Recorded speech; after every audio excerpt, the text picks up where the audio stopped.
Welcome guys to Clash Royale League Asia for another wonderful episode of Clash Royale just available for you guys. My name is Joe Sophie, not Simon. Simon will be back tomorrow, and joining with me is G Cliff as always, and we're going to be joined in on the second day of this last week of Conference Division where we have Southeast Asia go up against Japan. Southeast Asia put up a good fight yesterday, getting one win, almost 2 wins, but ended up in a 1-2 loss there. But 2 losses were very, very close, and the 1 win they had was a dominant over Pono Sport, who's actually one of the strongest teams from Japan, as well as Gamewood. So I think that's one of the biggest story, that they were able to compete, really going out to 9th game, sometimes having a draw even in 1v1. And I think a lot of the strong players are finally climbing up. It's a little bit too late for the pennant race in terms of result because they're so low in that standings, but they still have a lot of chance going into the next season. So that's something else that you can just take it, have that stored in mind for the next season if you keep on watching. Sure, and sort of the thing that we've been watching out for is that Japan's kind of already decided in terms of game with going to the finals. That's been decided, and Pono Sports most likely going to the wildcards.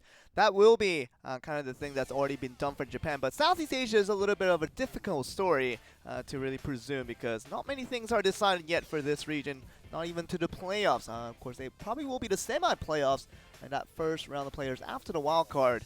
That will be the Southeast Asia holding that place, but which team will make it, we're going to find out. It will be between a few teams, which we will explain as later pages in the standings sum. But look at the postseason, and that will be the rule, as we mentioned all the time. First place from each region goes directly to the postseason, either the semi-playoff, the playoff, or the grand finals. Actually, already we have the 2 teams, Gamewood standing in the waiting at the finals, and Kings on Dragon X waiting for that playoff. We only have the Southeast Asia, as Joel just explained.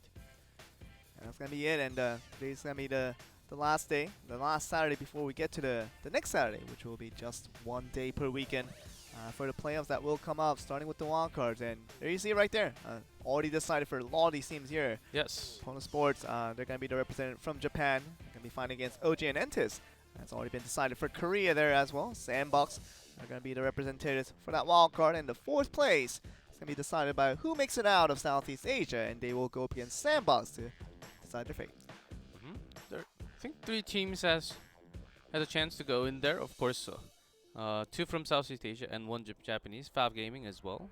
AHQ, Brand Esports. And other AHQ, Brand Esports, I think one of them will be the first place from Southeast Asia, and the other will very likely competing against Fab Gaming to go into that 4th spot, a wild card. I think that's about it. Just one for the postseason. Just goes to show you that OG and Entis, although they're 3rd place in the Korea region, they still make it through in the wild card, just being above AHQ right now. So even AHQ trying to go for semi-playoffs, and they can do that by beating out Brent Esports on most of the records. If they win one more game, they will basically make the semi-playoffs. There will be no question about that. But Brent Esports, they really want AHQ to lose and for them to win, and that will make it a lot more clearer as to who we're going to get in that SEA first spot. That will be held by the top placement in the Southeast Asia region. And it will actually be a best of 5. So different format, which we'll explain starting next weekend. But so that's the importance. It's AHQ actually got the match off of Ponos, and Brand Esports, they dropped. They were close, but they dropped against Gamewood. And again, AHQ will be challenged again against Gamewood. It's the strongest team in the entire league.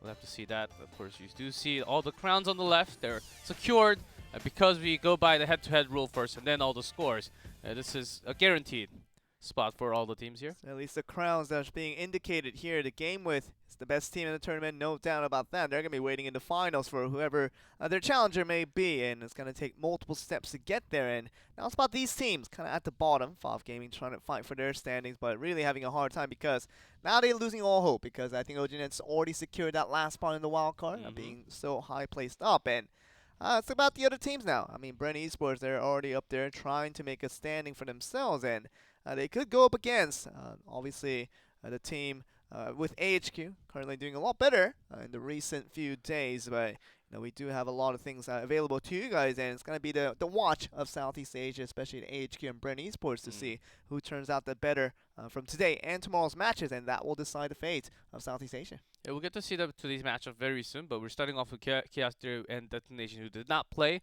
and they can't qualify, so might as well just try your best and maybe experience something, as the new balance update is also coming in a few days. 5 days, I think, to be exact. It is a minor update, though. You know, it's not I the think it's biggest. a major update. You think to be so? honest, yes, I do Okay. think it's a major update because both the Prince actually getting a huge nerf in Yes. terms of competitive for sure, 2v2. and 2v2, and also the heal potion and the clone spell also getting that major buff.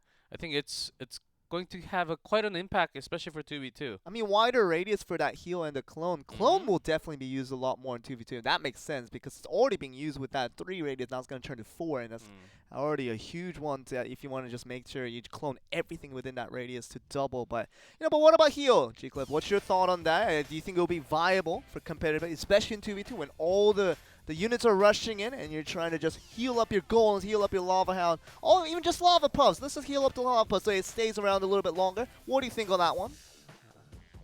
You need multiple heals. Okay, two heals? Double heal meta? 2 heals and mirrors. Okay. Quadruple heals, you say. Okay. Yes. Basically, you're just saying it's not going to Yeah, that's not going to happen. Okay. That's not going to happen. Heal Well, as we never know. It may happen next week, and there could be something else that players are experimenting already. Who knows? Yeah, crazier things have happened in competitive play. Talking about bomb towers being in play and everything that we thought was kind of obsolete in terms of not really seeing in our casual play. It just hasn't really translated into competitive play sometimes. As, crazier things have happened in the past, and we're going to get to less crazy things because we're going to get to the actual matches pretty soon. Chaos Theory, Detonation Gaming, you're talking about the teams that haven't played in yesterday's matches. They're going to get their first look how each other regions are, and the HQ will be back along with Kicks to fight against Game with Pono Sports to see if the strongest teams of Japan are going to still stay strong after today's matches. Yeah. After looking at today's match, Brandy's for not playing today, so they'll be playing tomorrow. As basically HQ, they need to win again, but against Gamewood, that's going to be tough. And Pono Sports, even though they're already guaranteed, of course, they do want to have another win for themselves against Kicks. I think it's definitely possible against one of the lower teams. It's just about pride at this point. Yes. A lot of things are decided in terms of placements, and Pono Sports, not really losing anything, even if you do lose it out against Kicks, but it's all about trying to just keep your momentum strong and make sure, because it's not the end of the season quite yet. There's still lots of matches left to go, especially with the playoffs, and eventually when we get to the finals, people have to still feel like that this tournament is still ongoing, and though this last few matches will have less of a difference, it will all lead to the playoffs, and that momentum definitely could help you out. And because of those reasons, we may actually see some crazy cards, crazy spells happening. Experimental. Everywhere around the arena today. That goes for match 1 and also match 3 as well. You got to see the players though from Detonation Gaming, and right now it's going to be Yugi Art versus Kuremeki. Okay, I do have a feeling because Yugi Art was the first one that used the Sparky card and actually won with it too. Yeah, but you know what the significant thing about this matchup is that it's the bottom teams from both regions. Chaos Theory placing 2 wins and 7 losses. That's the bottom of the bottom, right at the bottom of the tournament. And Detonation Gaming, 3 wins and 6 losses. That's far behind even FOF Gaming is 3rd place in Japan, and it's gonna drop them down to 10th. And I think both teams are desperate for a win, and I think they got the best opponents possible to try to get a few victories that they haven't gotten so far in the season. And we'll see. Kuremeki has been playing a lot of 1v1s for this team. I think he will be dedicated. And Detonation, they were close, but it's not quite up there yet. With just, even if they get 2 because of head-to-head, they will not be able to go into that wild card. It's going to be very tough. Okay, Yu-Gi-Oh! He's seemingly very, very nervous. He's always like that. I think he's almost acting by this point. You know what? He's from New York. He can act all he wants, and you guys get the poison as if he didn't know that he banned that card. It's gonna be the Valkyrie ban for Kuremeki. Of course, now a meta card, very much useful for defensive efforts, especially if you're gonna play a lot of the lockbait decks. So it kind of explains maybe we might just get the Japanese meta going, and starting with the Goblin Barrels and the Rascals, and also the Princess, and you know that story with the Goblin Gang in there as well. Just by few, of course, it was one of the major buff, I would say, to the Valkyrie. But just by these kind of small patches every month now, it just creates an entire different deck because of few changes, and that may just come in next week, which is the wild card. And there you go. A lot of the teams will have to experiment starting right now, and before the live patch hits, and hopefully they get their hands a little bit earlier because they will not have too much time, but still. a lot of the Prince changes. And even the Mega Knight actually getting another buff. I know. Having the same dash and jump. Bandit got that changed a long time ago, I think end of last year. Reducing down from 4 to 3.5 now.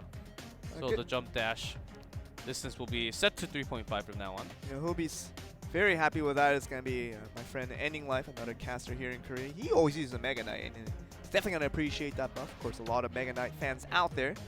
Just kind of that dream of having that level 5 Mega Knight in your arsenal, and things can happen. But, you know, we're going to go with the next patch and see what happens because, you know, that Prince being slowed down to 3.5. Also, the battle ramp actually being sped up to 3.5 Yes. from their previous 4.1, I believe. And that just gives you a lot of update as to, you know, what we're going to get into competitive play. Lots more battle ramps. It just becomes just as valuable as a Prince, I would have to say, just because of the nerf that came in. A lot of the it was possible just with the Mega Minion to defend. Yeah. Just not getting that charge, bringing down the Barbarians from the battle ram without getting the hit. And with the buff, just the Mega Minion will not be enough. It will actually hit. I think it will very likely to hit because it will speed up so much quicker. We knew how easy it was to get down the battle ramp before it turns down to Barbarian, and then just use your little creeps minions and make sure everything does go down in time. But it's going to be a lot more difficult now to get that done. 3.5 from 4.1 is a huge improvement, and must see it very much in casual play. And the ladders and also Grand Challenge might be a thing, and we almost might see it in competitive play a lot more because we're already seeing battle ramps being used with that really slow charge speed. And with that being much faster now, definitely wouldn't be a surprise to see that come through, but not yet, as the patch will come in a few days. We're just talking about the experiments because it is totally possible for these players, especially just looking into the future. And about Pride, what happened mostly yesterday was lots of Rascals and lots of Valkyries. That's why it's banned out. Against all the Goblins, they got their 3 minutes. Even a poison ban, so maybe not as much minor, just a lot of graveyard potential here. I sense a lot of log baits coming out for this deck, especially for Peter America, who just banned out the Valkyrie. It just makes a lot of sense, but Rascal's definitely a big card in this terms of games where the bans have been coming out from Poison and the Valkyrie. Players I think are ready. Are gonna get into this one. Yugi Art from Chaos Theory. Hirameki from Detonation Gaming, of course, bottom teams from their own respective regions of Southeast Asia and Japan. See as how this game unfolds, because it'll be a very interesting one. See how the bottom clash leads to whoever getting the win here. Seems like we're having tiny issues, but seems like he's ready to get in. Making a few monkey faces, getting your nerves down. I think that's the most important part. Just not making mistakes, which we actually saw a lot from the Southeast Asian teams. I mean, that's why they are at the bottom. When you limit your mistakes, you do a lot better. But when the pressure is on you, you tend to make those mistakes, and that's what really caused you to not get your wins in. Gonna start off the match now. Yu-Gi-Oh! And Pyrameki. Pyrameki starting off with the Goblin Knight. We talked about Rascal being such a viable pick. With these bans coming through, it's gonna be the first one to summon from Yu-Gi-Oh! Okay, look at this. See a Golem beat down together.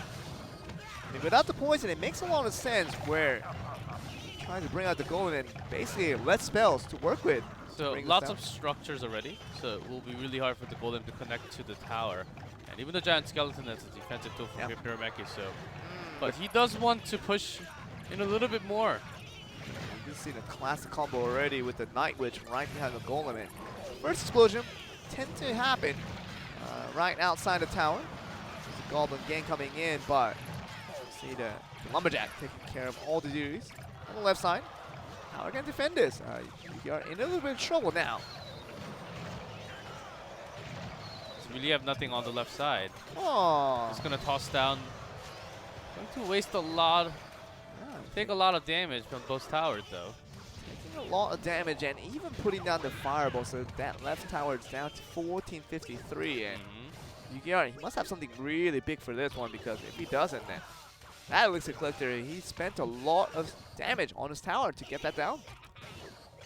It's the old Golem Archetype deck with the Rascal is having this very similar cards. I think he's just holding a few spells to possibly just stop Inferno Dragon if that's available for Peter Mekki, but I don't think he even needs it. All the Barbarians, the Spear Goblins from the hut, are just doing all the work. And look how helpful that is. I mean, that Barbarian hut is extremely tanky, so it's going to take a couple of hits from the Golems to actually take it down. So these Barbarians are going to be doing the damage to chopping down the Golem with time. And then the Giant Skeleton, once that explodes, man, Golem, man, has nothing to go to. And Clone being cummed up. How about a Tornado with the Executioner just destroying everything? Double Rage doesn't matter. You do not have any units on it. Now the left side becomes an interesting proposition, as we're going to see a Golem being summoned on the right side just to aggro away the Giant Skeleton. And that's still going to go through. It's just going to explode in the middle of nowhere. But this defense right here, this is important. See the Lumberjack trying to do its thing, but still very nice defense. Gonna get it down to 1165. The main problem for Yu-Gi-Oh! Is that it's very, very slow, and he can't really speed it up with the Rage whenever he wants because he used a Lumberjack. It's actually in control of Peter Mekki right now. Look at this right side this time, though.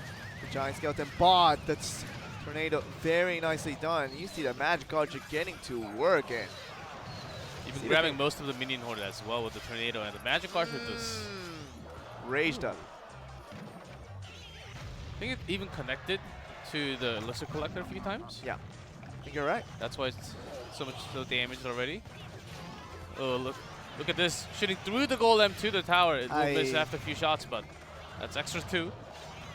It's an ugly defense for Yu-Gi-Oh! There. I just wanted a little bit better. And look at that Tornado, just perfect. The execution is ready to take everything down. I mean, the Golemites not getting too far, not even getting to the Barbarian hut, and just at this point, I think Yu-Gi-Oh! Just trying to stall time. Maybe go for a draw, but can he hold out for 2 minutes though? Take forever for Yu-Gi-Oh! You need one good attack, and one good attack sometimes does it for the Golems. But in this type of case where he's just lacking in speed so much. Okay, look at the clone though. It's not gonna even get the explosion damage on it. And the left tower is actually super low. Yeah, that's Fireball plus few more damage from the Magic Archer will just finish it. So these Golems making sure they connect at least a little bit more, even the Lumberjack spent. Okay, that Magic Archer did a lot of work there. 964, but still looking very, very safe. The Golem on the left side just to protect his tower more than anything. And now they're going to go for the win here. 1 minute and 30 seconds. This one here, the Barbarian and the Magic Archer doing a lot of work. And this Magic Archer has still not been bothered too much. Won't just get destroyed by the Magic Archer. It shoots through everything, actually getting some damage onto the right side again. But his attack is just not following up as he wants. No significant damage onto any of the towers so far, but the Giant Skeleton is coming out. How are you going to defend against it? Does he have no defense? Okay. A quick attack to the right side, but the Executioner, and then that's going to be able to Fireball. Yu-Gi-Oh! Sending out the tears, but does no good because he's going to take the loss in. Detonation Gaming with Peter Mekki on the line is going to get that 1v1 Game 1 victory. Golem with the Rascals. A way of defending, it's decent, I would say, but in terms of the speed, with the Night Witch and the Lumberjack, you need to really have a very, very good understanding and have perfect experience. With the Lumberjack, that is the most important part. Make sure the Rage is on that Golem to speed it up, which was not the case most of the time, and the Magic Archer was getting value every single time for Peter Mekki. That was the main problem, I would say. I mean, it was important that maybe something fit with the Rascal, with the P.E.K.K.A. That's something seen very often times, but Golem and Rascal, it's a lot heavier. With that one elixir, it makes a lot of difference, and you have to somehow survive all those units, but with the Magic Archer coming in, with the Fireball, with the Tornado, Executioner, everything there to hog down the backline, and man, I mean, Peter Mekki hadn't figured out even that deck that seemed a little bit unconventional. Thought that, Yu-Gi-Oh! Might surprise someone and catch them off guard, but Peter Mekki was ready to stand on ground, stand firm, and got that Game 1 victory. Now looking on to go to Game 2. Hopefully get another one.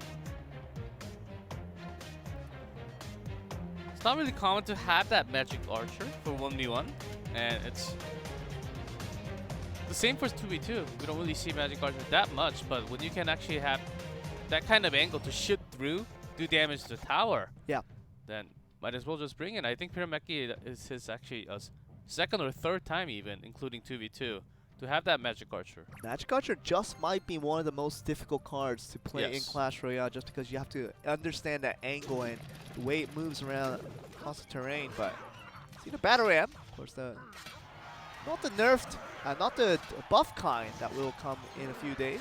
This is the reason why it won't reach the tower. Okay, look at this. Maybe a beatdown deck for Pyrameki here this time. Let's send in Mega Knight for Yu-Gi-Oh! See what he can do. Because he does not have a miner of his own. He wants to push with the Mega Knight. Oh, but look at it. Getting the damage down to the tower as it attacks a miner, so that's a huge loss already. Even the goblins getting those stabs in. Down to 500. Ice Golem May doing just be towered no down. good, and that was the crucial mistake there. You have to place the miner consistently right, because if you don't, then just Mega Knight's going to attack through the miner and get the damage down to the tower. He got a couple of hits before it started going solo ham. And that's what you're going to get. Double Elixir Collector now. This is going to be an all-in effort. Pyrameki gets to make something of a miracle here if they can come back from this one. He still does have the double Elixir Collector for himself, so he might have to spend everything here and try to push it to his maximum as possible. Okay, yes, so he wants to go in right now when he's getting some value from the Elixir Collector. Yeah, but look at this. The Mega Knight is here, just taking away 9 elixirs with 2 hits. Are you serious? That's some massive value, I would say, of course. Yeah, I'll take that any day. And Mega Knight's still attacking, but of course gonna be lured away by the Ice Golem, but still not the biggest problem, as you feel already very good about that trade. Mr. Collector once again, so we figured that. Pyrameki's beatdown deck, it's not actually going to be nothing to do with the Golem.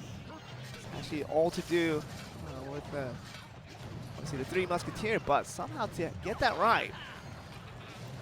Battle ram, not connecting once again. The main focus for Pyrameki was to actually have that split up, make sure the battle ram is in one charge, and then possibly just have the minion horde do the rest of the damage, making sure all the damage goes into the other ones first. But it's certainly not working out, as he's lost all his collectors all the time. Just 1 Musketeer, even that's going to be destroyed as a Mega Knight, just a perfect counter to the 3 Musketeer deck. And I wonder if Yu-Gi-Oh! Felt it coming. It's going to miss that jump onto the battle ram. That's cute.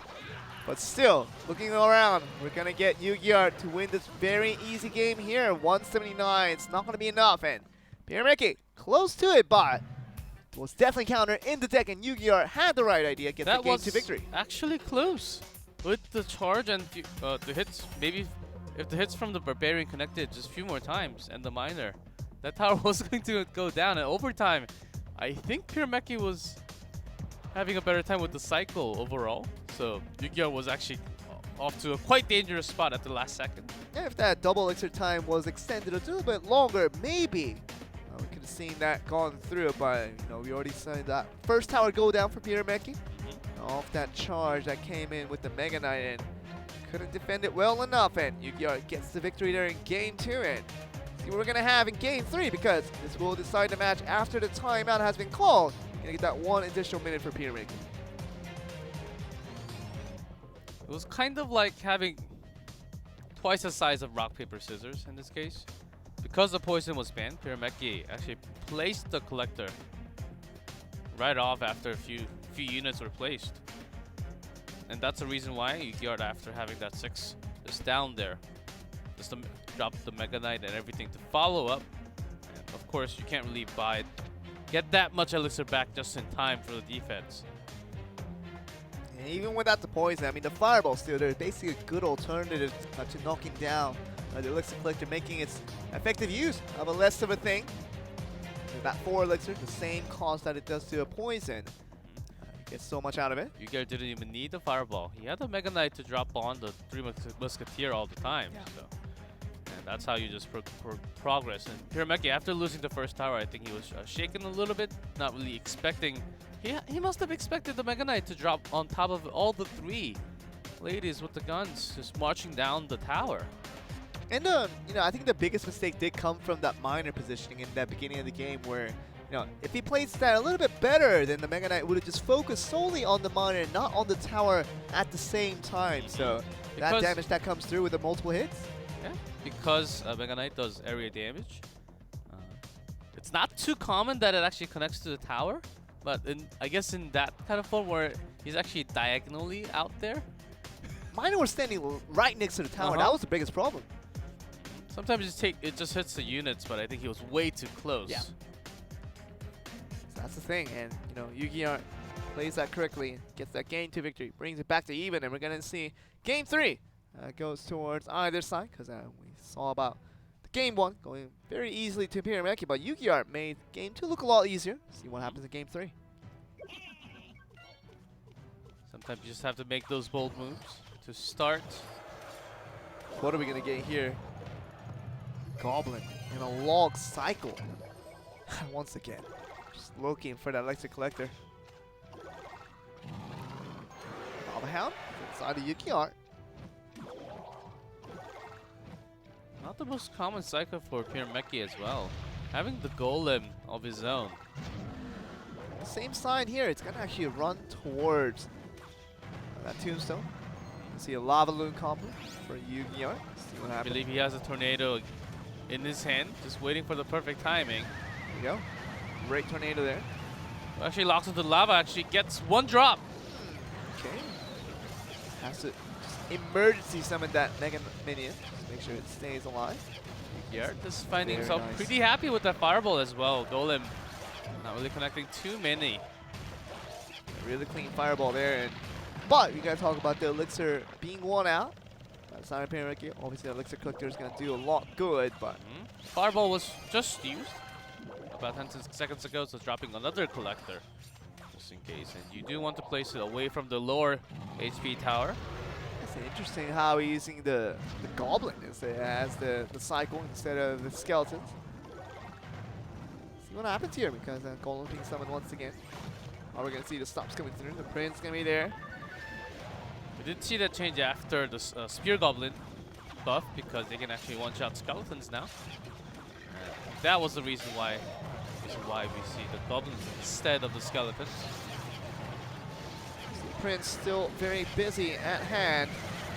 All these units trying to come Wizard forward. getting all the shots right after the tornado. Even the prince stopped by the guards just in time. Okay, look at this though.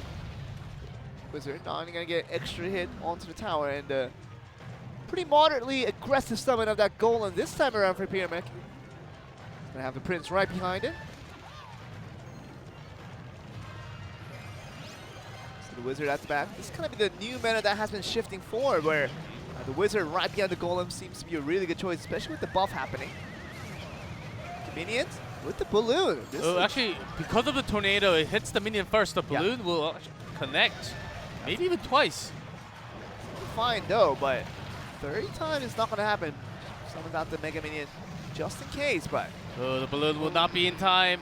that's gonna be the ace. And look at this, the elixir collector in time, and Pyrameki gets the victory after splitting the damage both ways. And Yu-Gi-Oh! Was just confused defending and trying to transition onto offense, but Pyrameki had the right control, always focusing on the right side, then she gets it with the golem.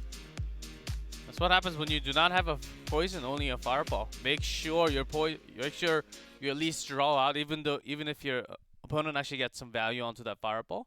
Make sure your elixir collector actually survives. Right. No poison, only fireball available. If it's used, you can't really do too much other than a few zaps all the way in the backs, and you're gonna get some value out of that all the time. And that's how Pyrameki, after losing game 2 because of his own elixir collector, had that strategy really changed going into game 3. It worked out perfectly. And we talked about the first trade not going the way of Pyrameki, obviously having to plant down the elixir collector, just waiting for that to constantly pump out the extra elixir. But, you know, Lava Hound, Balloon, did a pretty good job, especially with dropping a few bombs there.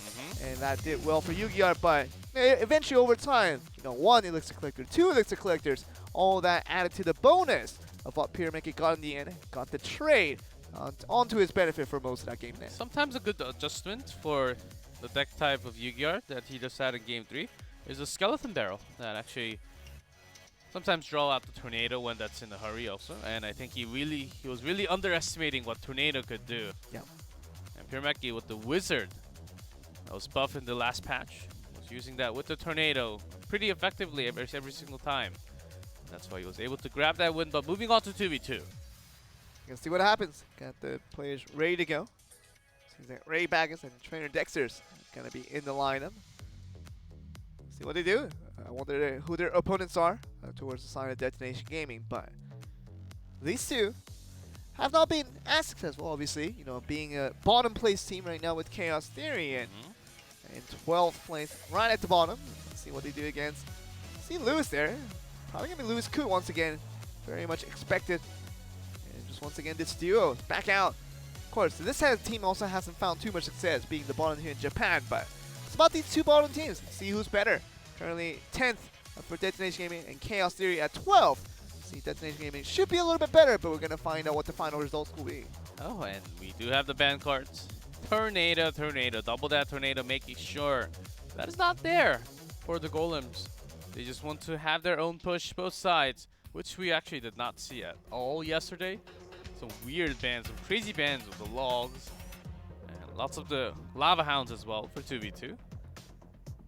We're gonna get that, especially with the Wizard being buffed up. The Tornado becomes just an invaluable tool, and you got the Executioner in there, everything, just making sure you're ready to go. And that probably will mean that a beatdown deck, which has been much more common in the first few weeks of the league, and now it's becoming a lot more experimental with trying a lot of different things in 2v2, but might just need a classic, kind of the conventional Golem beatdown deck once again. JoJo's last night, I had some great 2v2 with a random person, and I played rematch 5 times. Won all 5 games. That was one of my best experience with 2v2, and you know what we used? Graveyard. Okay. Graveyard Poison, maybe? Graveyard Poison and Freeze all together. Wow, holy smokes. That's a BM right there if I've ever seen one. Nah, it's not BM. You can't say it's BM, but it's a strategy. It's a strategy. And it was a random person that happened to match up perfectly with my deck. And we won all 5 games. It was really a blessing to have that time. It was actually really fun. Did you get all your crowns for your crown chest for that? Yeah, for sure. Yes. Ooh, nice. I got three crowns twice. Whoa. It was very competitive, I would say. There you go. If you watch the replay, it's quite intensive. Maybe share that replay with Supercell. Maybe they give you an offer for next season of Clash Royale League Asia. Kingzone's looking for players, I'm sure. I'm okay.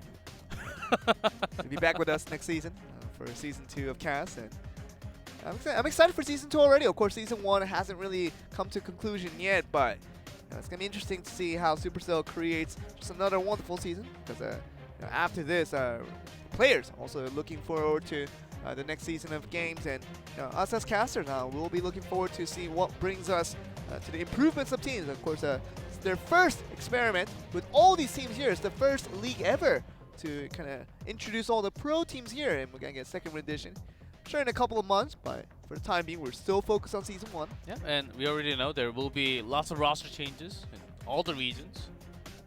Just have to wait for the confirmation till the season is over, and maybe in between season we'll see lots of that change. We will have just the new rookie rising star next season come up at any time. We have Koo and Lewis, super young players from Detonation Gaming. And look at this stat here. I mean, 2v2 overall, Lewis has a 10 win and 9 loss record, but with Koo, it's been kindly indicated to us that it's going to be 10 wins and 7 losses. So basically telling us that whoever he played without Koo was not as good. Yeah. And they are basically the duo. They played everything except for the 3 games. This is their 8th time together, and their teamwork. They actually made a big mistake not really using that zap in the second week, I believe, after the barrel drop, which actually costed the game. But right after the few ones, we're getting all the teamwork down together. Right? That's the reason why they were actually having better results after that. Definitely correct. And against the Chaos Theory, see if they can come back from this one, 2v2, after losing that 1v1. Yuki are pretty close to it, but never really winning out the games. And got to game 3. Eventually tried to get the win, but did lose out pretty handily. Third in the decider game, and now the 2v2 for Ray Baggers and Trainer Dexters. See if they can get the magic done and try to make sure they grab out the victory, because they'll definitely need it if they want to go to the ace match. As Trainers Dexter's is the one to go, mostly paired up with JTB, but today will be Rayback as their third time barrel. I see the Japanese strats come through. The lock bait is going to be on, and we're already seeing it. See a fireball being used there. -1. Elixir lost there. For the side of Detonation Gaming. It's interesting to see how, you know, the other teams, not the Japanese teams, actually using the Japanese meta against the Japanese teams has been interesting. I think it's not just the Japanese meta, it's just a super meta deck in 2v2. It could just happen in any region but the Rage. With the Prince actually getting damage with the Dark Prince as well. The Golem doing so much. Continue to chip damage. Thought we would see this, but still. So where do you use the log, on the left or the right? The Dark Goblin still surviving for such a long time, getting multiple units down. So Ice Spirit still slowing it down for a bit, so something fine for now. See the Infernal Dragon being dragged up here. Once again, the log can't last forever. So you see the barrels come through on both sides.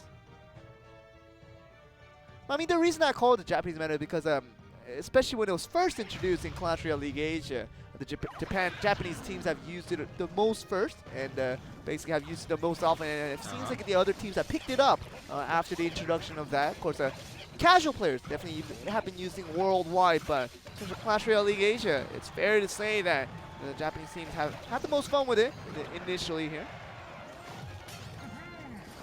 Oh yes, they actually had a pretty good win rate at that weekend also. They did, that's what I'm saying. And that's why the players were convinced that this actually works in 2v2. The Fireball only catching Inferno Dragon, so Mega Minion 100% HP right now, doing massive damage, and first tower goes down. They will continue with the right side. Not going to be in time. They also have the log. Trying to go all in. They don't even need the log. Got the Mega Minion and also the Dark Prince to take care of the duties here. And charge, gonna be blocked up by the Knights, but let's see one more charge here and doesn't connect with the Dark Golem doing the damage there. Once again, another Golem summon with the Prince in the back. So they want to charge straight in quickly to the left side, and they have the time, but the freeze and poison together, just wiping everything down. Oh, and even activating the King's Tower, that's kind of a mistake there, and now it makes it even tougher for the Golem Barrels to do the 10 damage. seconds. And they push all the way in, not in time. They are actually defending in the time being, and that's going to be game one. Game one going over to Lewis and Kuz so easily there. We thought the Japanese meta would work out, but the barrels never connecting. Had all the logs, had the fireballs, and even the Mega Minion also with the Dark Prince doing the trick to get the 3 goblins down. And Lewis and Kuz had the Japanese meta played against it, but still takes care of it quite well there. Takes lots of practice and good read on your opponent, what they're trying to do, but if you miss a few of those spells, and if you really can't catch maximum units in that range, in the radius, it's really, it's a downfall from there. You'll be losing a lot of the elixir. Your defense is not as good as what you think it would be. And the log bait deck doesn't really do a lot of justice, and the only ban is the Tornado. I mean, you have a lots of spells to take care of the Goblin Barrels each time it comes in on both sides, and unless you do a mirror with a quadruple Goblin Barrels, you know, other than anything crazy like that, other than that, I mean, just a lack of tornadoes means that you have every other spell ready to take down the Goblin Barrels each time around, and just made it easy for Detonation Gaming, who knew exactly how to handle that meta. That's where we are at right now. It's 2v2. Having a good read, and sometimes the balloon makes a big difference. It seems like none of the teams were using it in game one so far. Chaos Theory just lost lots of value in their spells when Lewis and Ku actually getting some synergy together with the freeze poison to defend when they needed it. They had that holding in their hand for such a long time too. They knew that the attack was coming anytime because Rayback as Trainers Dexter. They also had lots of princes. They could charge in along with the barrel with the massive damage with lots of small units. So that's why Detonation, they were even consuming all the fireballs to defend against the barrel. A few chip damage could just go over time. We're going to get that now because that minute of extra time came through with a timeout from Chaos Theory. I feel like they needed more time to compose their decks wisely for this game too, because they don't want to get blown out here. And this is match point already for Detonation Gaming. One more win by Lewis and Ku, and they'll get the job done and record a W. Something they haven't gone too much of throughout the season, but they could do it now against Chaos Theory. Yes, Detonation Gaming on match point. So they don't need their timeout, certainly. Already used it anyways. So in that 1v1, of course, yes. Pyrameki having to use it already. So that's already going out, but in the 2v2, definitely wouldn't need it even if they had it. I think you're making that point, G-Cliff, and very good to see Lewis and Ku on top of things. Ready to go. Thanks, Joel. I do like your gift wrap on my sentence. That's right. That's what I do. I'm trying to That's make what we do all the time. There you go. Trying to make each other look better. That's all we have to do. See the Japanese meta on the Japanese side this time around. Oh. With the Goblin Nothing Barrel. except for the Zap to respond Zap on their is starting end. Yeah, Zap is actually a terrible So defense they're going to against try Goblin one Barrel. more with the Whoa. Dark Goblin as well. Oh. And even the poison just adding to the injury. Let's not get too excited yet. That's a lot of damage in the first 30 seconds, I would Yeah. say. 1,000. 1538.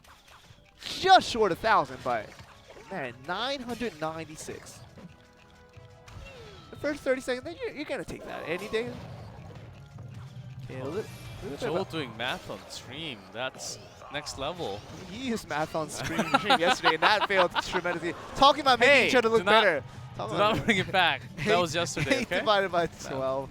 We have the new sun today. Oh, We, it's the same we sun, remember. but I mean, Earth rotates. So. after the darkness falls, the sun rises again. And here, hopefully the sun rose for you, the G-Clip. I mean, last night wasn't the best for you in terms of brain mathematics. Hey, I was playing lots of Clash Royale, and Hey. I met my soul duo, man. He's gone though. He's not much of a soul duo if he just goes away after, but look at this, 974 already with that second rendition of the Goblin Barrel, and basically, Melts down from the laser. I mean, Ray Baggins and Trent Dexter, basically they use the same deck that's just being played against them now, and now they don't have Oh, to the walk laser forward. locks in to the tower. Okay, Ooh, down 1,000 damage from the laser. 1574. Becca now going straight in, but the Infernal Dragon already. And the Zap to reset. I don't know if that was all worth it, the Miner, to continue the damage, as well as the Archer. It's actually connecting the shots to the tower as well. Look at this, the Goblin Barrel. This is the important one. The long will come through, and everything coming far, and kind of a waste there with the Rascals. Kind of not needed there, and Dark Goblin going to take care of the Rascal boy That's in one front. shot actually to the tower as well. So. You see the Rascal girls taking care of this Miner, but again, the Goblin just Barrel being thrown down. They have a long four. They don't, and I just have to handle with the guards, and that's going to take a lot of damage down this 384. Below the tower. Above the tower is a better position. This? You actually stop 2 instead of 1, which actually did a couple hundred damage, I believe. Now the poison cycle is going to be on with the spell cycle, with the log, anything to do to make sure it goes down relatively quickly. Coming down to 84, that will be one more log to finish it off, but I think you're just going to end it with a poison if you can. It's going to come in the cycle a little bit earlier. Dark Goblin being processed now, and see what we're going to get. 84 down, 10 more seconds. See this being played here. What are we going to get? If they come back in time, there's no way 1,000 damage in 2 seconds. Just talk about an amazing spell. Yeah. Great stuff, and Lewis Ku makes it look incredibly easy. And 2v2 going over to the Japanese side, the heart sign, kind of indicating their love for getting victories, and I wouldn't mind them at all because, you know, I mean, they tried their best. They got well with Lewis Ku doing pretty well on the 2v2 lineup. Having a winning record against all these teams that really made this life difficult, and of course the 1v1 was the biggest difficulty for Detonation Gaming throughout the whole season. And you can't having a winning record, basically with a record of 3-6. That's actually incredible for Lewis and Ku. So if they can have a really good 1v1 player maybe next season, I think Detonation Gaming could be still a strong team. But for the time being, they get their victory for the time being, and the Pyrameki gets the victory as well. That was the problem for the other 2 teams from Japan, except for Game With and Ponos. They were losing because of their 1v1. They were losing lots of their 1v1. They were winning the 2v2s, but if you can't really finish up the ace match, you can never bring the win for the team. And maybe that's something that can change in the roster possibly, or just with better practices from the having one dedicated player for that 1v1. It really is just dedicated, and talk about the assertion coming in from Lewis Koo, just never really giving up, and they were always there and doing a pretty good job and trying to help out their team. What became basically a 1v1 drought for Detonation Gaming kind of got them in the situation as a bottom team in Japan, but still getting a victory would make them feel good now against Chaos Theory. Is it me or Lewis and Koo just sounds like some kind of law firm company? Law firm company. I wouldn't put my law case to a lawyer named Koo. Maybe like Koo is not the most reliable lawyer. Lewis and Koo, they do sound pretty nice. Sure, get your point. But we're gonna get here for the interview first from Detonation Gaming. How was the game, Lewis? 今回僕とコウ選手でこう2週間あったので、 This game with もう Ko, 本当 we に had 2今まで以 weeks, 上に2対2に力を入れていて、 so we 本 put 当 a に lot of その effort into 成果がもう 2v2, 2セット目で出たのかなと思ってます。 and I think it pulled で out 1セット目も during the 選手 second しっ game. かり取ってくれて、本当に頼もしいです。ありがとうございます。 I'm very proud of him as 続いていき well. ましょう。天ぷら選手、今回初登場で少しね後ろからこう後押しする Tempura was your 形 first で緊張されて appearance たと思うんです today, けど and you いか were が in で the した bench. How did you 勝 feel? ってくれてよかったですね。I'm glad. こう Thank you for my 天ぷら teammates 選手自体はこう for the チームに win. どういうふうにこう貢献しようと思って今回加入しましたか。 So how did you 今 prepare? はこんなちょっと今弱い状況なんですけど、来シーズンからは頑張っていきたいと思い For me, it's been weak, but I'm heading towards for the high season now. そしてコウ選手いきましょうか。 Cole, いかがでしたか。 how was it? やっぱり日頃の練習の成果と、デッキの I 読み勝 think ち、we won in foreseeing the opponent's deck, and こう we were well シーズン prepared and ま well あ通すことで practiced. 今ウィーク8、8週目ですけれども、 Now, week 今までのこう 8. デトネーションゲーミングこう変わったこととかありましたか。 How has it changed? How has your team changed? なんか自分たちのこういい変化ってありました。 What are some いや good changes その that 天ぷ you've ら選手 seen? の加入によって、新たなその、 I mean, we had 流れを Tempura join the team, いい方 so 向に持っていけたらなと。 it's heading towards あり a がとう better ござい team. ます。そしてピラメキ選手、もうね、セット1に登場する回数が非常に多くなり、慣れたもの You're では appearing あると more 思うん in ですけ set ども、 1 games 今回 now. いかがでしたか。 How was it 今 today? 回相手の番がポイズンバンということで結構予想してなかったんですけ The ど poison ban ポ was イズンがない時 unexpected, の強いデッキをちゃんと持ってきれたので、うん but I was able to bring a deck that without a poison, so 特に it ね、 was 小 good. 屋デッキであったり、非常にこう刺さるカード、マジックアーチャーもそうでしたよね。こう実際こうセット1の、重要性というのはピラメキ選手が多分一番こうチームの中で分かっているような気がするんですけども、 The importance of set 1, I think you 何かこう understand the ルイス most. 選手からのアドバイスとかってあるんですか。 What are some そう advices です that ね you can 2 give? 戦目取るか取らないかで全然2、3セット目の流れ変わってくるので、 The second set and third set really depends on how well you do on the first set. ぜひね、明日も頑張っていただきたいと思 You need い a ます。 cute- 見事勝利を収めました good flow. デトネーションゲーミングの皆様でした。 Thank you, それではこれより Detonation. マッチ2へと移ってまいります。それでは準備が完了するまで今しばらく I That was- mean, yeah. Can I start this Sure, one? yeah, go ahead. Tempura, he did a great job in this game. He did a great job I mean, he warming was sitting the at the bench. bench, talking to his teammates, making sure they're on the having the right cards. He's the new one in the team.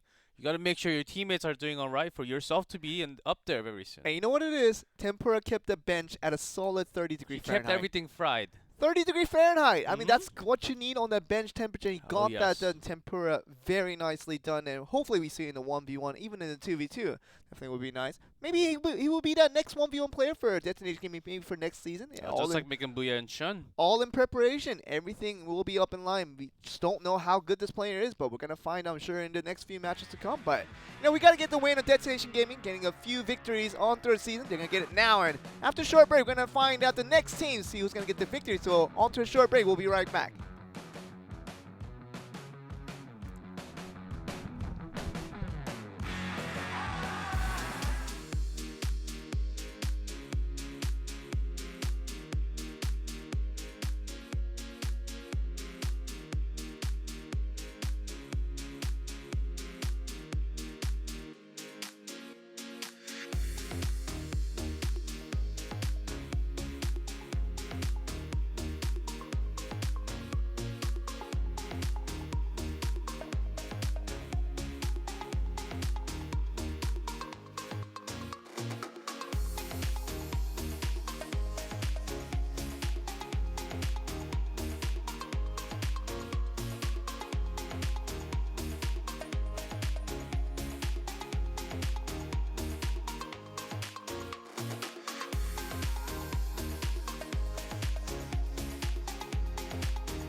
Welcome back, guys, to Clash Royale League Asia. We're back with the second series of the night, and of the night. You know, I'm used to Of the afternoon, yes. Yeah, I always cast It's Clash very Royale at the afternoon evening, but right now. actually, my first Saturday cast, you know, in the afternoon, early up in the morning. All I think about is Clash Royale in the morning, and I just get up here to OG and got to see the first series. Went over definitely one side up to Detonation Gaming, looking very good, but now we're gonna get the best of both worlds. We're gonna get the best of Southeast Asia, AHQ. Oh yes. Get Still- hyped. Yeah, still looking very good, but it's going to be against basically the invincible Game With, who basically hasn't suffered a loss in a very long time here.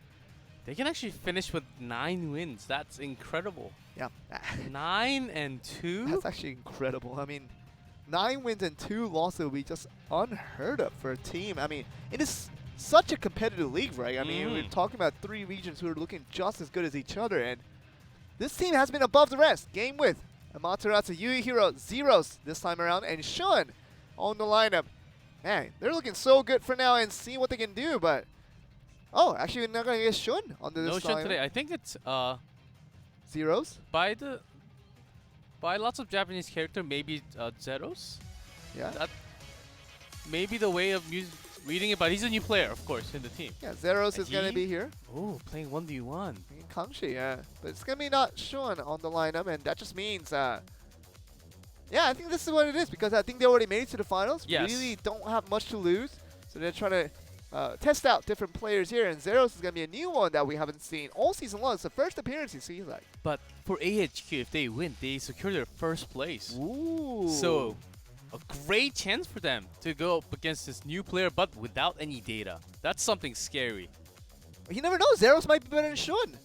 If that comes out, that'd be actually crazy, but definitely if that was the case, they would have played him a long time ago. We will see, because Kangchi is a very strong player. He is. For 1v1, having lots and lots of wins. Having 4-4. But the more importantly, the Kangshi's win came more recently. Yes. He's been really turning up Yes, and for sure. more recently, and we remember Kangshi from the recent weeks of games rather than the first few weeks, because Kangshi was never a player to remember. Now he is, and look at this, log bait means a log will be banned out, and a mini horde ban for Zeros, and man, look at this. You were talking about yesterday. Why don't they just ban out the log if you're looking for a log bait deck, and literally you're gonna get that. Once yesterday, once again today. It's a mind game. You bend the log. Is it going to be the barrel? Yes, you should be expecting that for sure. Yes. Of course, that's number one. And number two, right after, do you really go for all the ground units because the log is banned? I have to think twice, because Minion Horde is also banned as well. But, you know, the log banned out will automatically fire an arrow for both teams. I think both players will put up the arrow as an alternative log. Of course, the Barbarian Barrel still not as good, so it was going to get the buff. So maybe I just recently leveled mine up to level 5. It was on level 2 because I never leveled up my Barbarian Barrel. You're ready for that update. I'm ready for that update, and I leveled it all the way to level 5. But is it going to be enough of a buff I spent for that Barbarian I spent Barrel? a lot of gold, G-Class. I spent a lot of gold upgrading from level 2 to level 5 on that Barbarian Barrel, so it better be good. I will wait a little bit more. Hey, until the hey, I'm trying it patch. out. I'm trying. It's gonna get more damage than the log. It's gonna get more area damage as well, so more damage to the tower. So basically, of course, it won't reach the tower. That's the bad thing about the log Barbarian Never Barrel. reaches the tower. Yeah, but that's the worst part of it. I mean, you never can get that. I think barrels used for defensive use. That's Yeah. what it should be about. And when you have log and the barbarian barrel against all the goblin barrels, I think it's actually a good counter against all the rascals as well.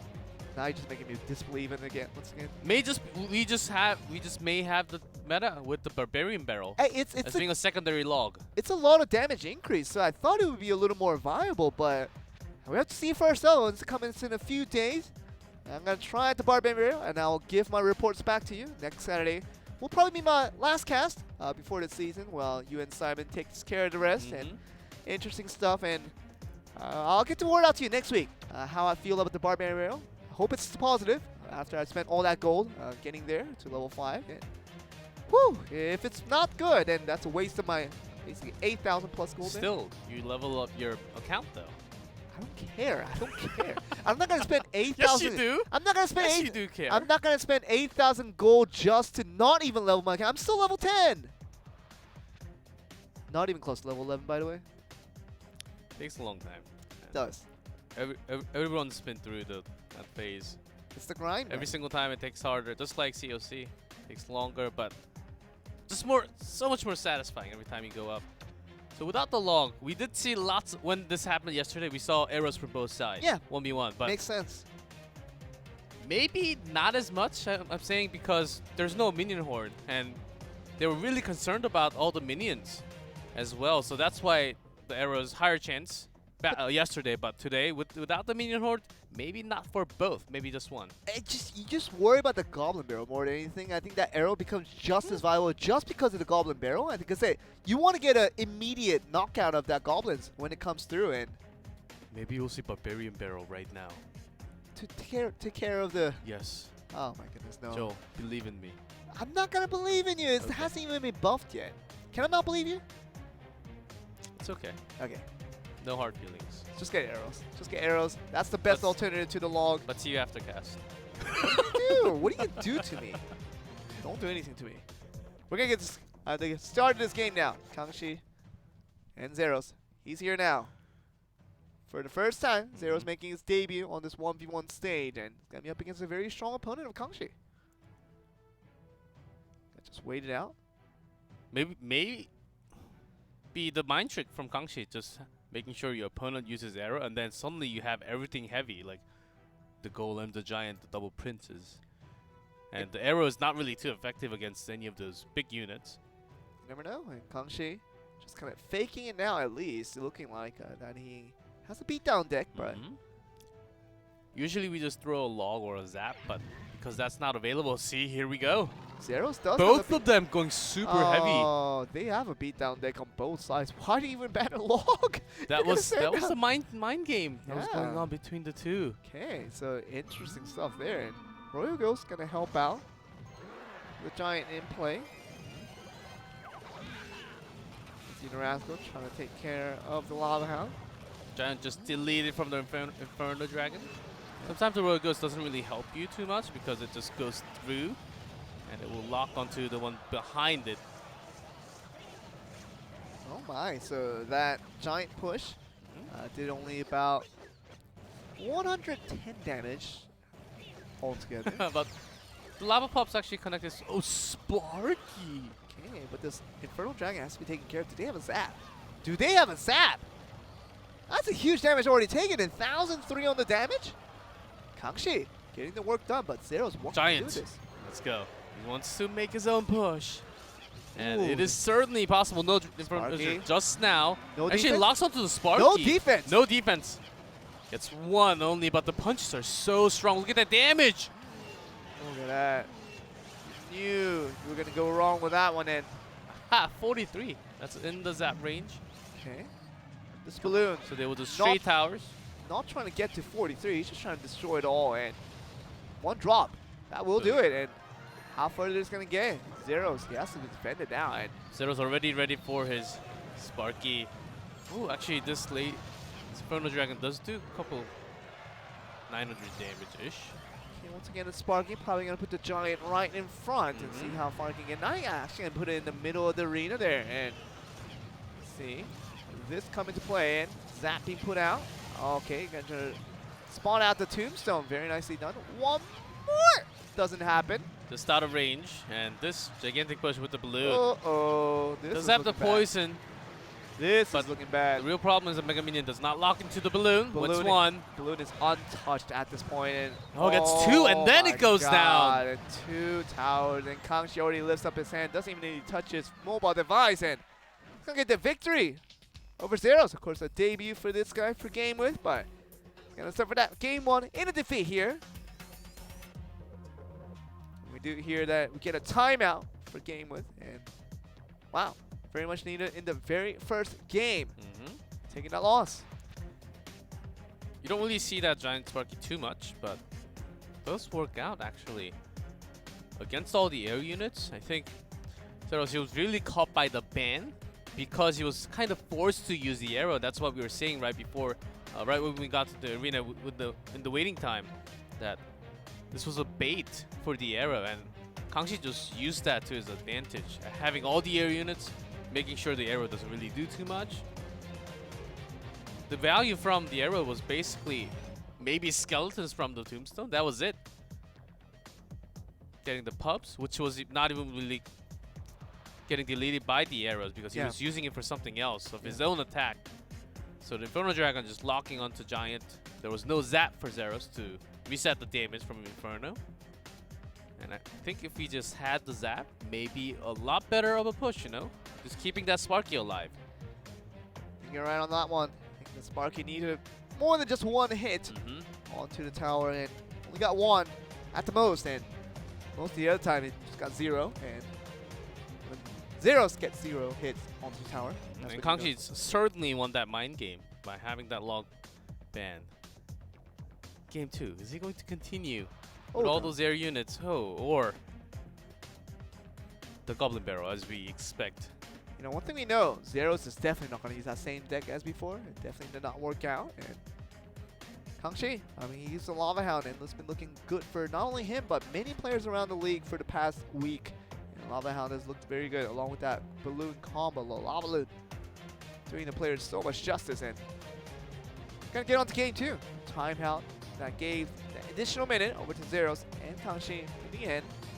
It's gonna run out. Gonna be ready to get into game 2 here. This new player for Game with. See what it can do.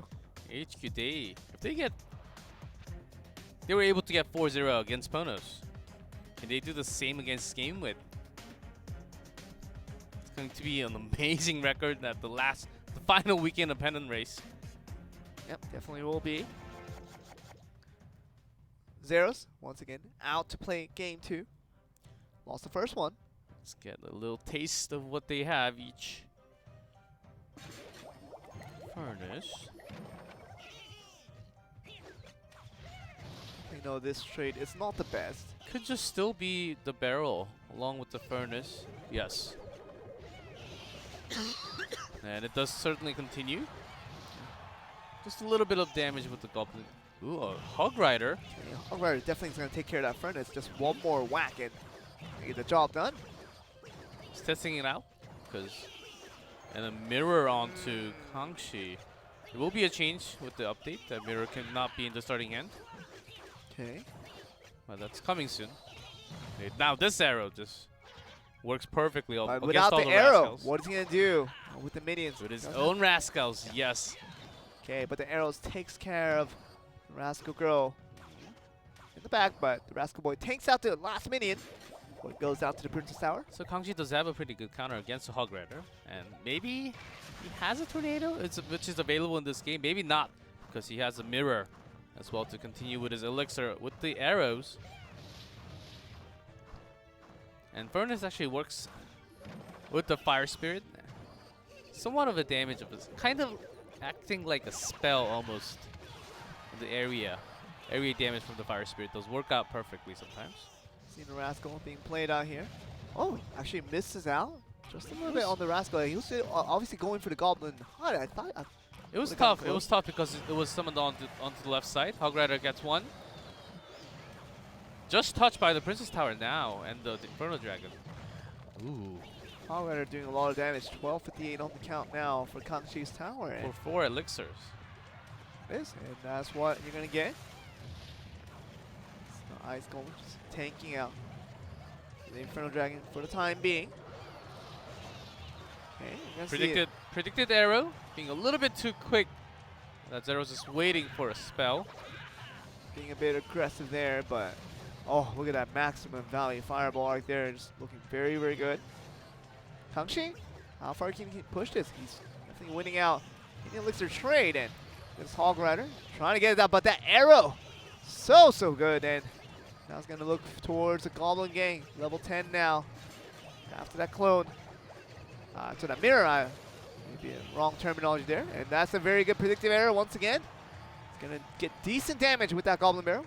Making sure you do damage with the barrel, and the Hog Rider is defended with the Furnace every single time. Okay. He does have the cycle for his own arrow, Kangxi is. Hog Rider just stopped. See down there, and once again a mirror to get down the Rascals. Level 10 Rascals look a lot stronger. These arrows now. With 3 Musketeers drop down, but the barrel is not really contested. Okay. He gets all of them down.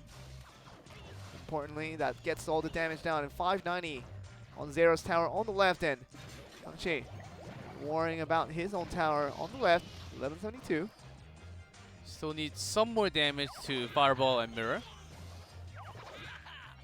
Need to bring it down to 400s, low 400s. Let's see this being brought down. Lots of things in the furnace with that fire Oh, spirit. gets one, and that may just be game. Kangxi does have the Fireball cycle very soon.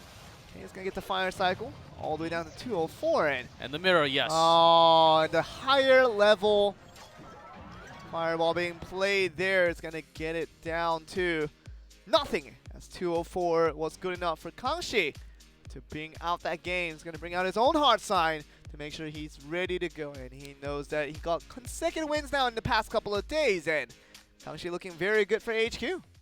He's already going super hard, getting that 2-0, and that's how they started as well.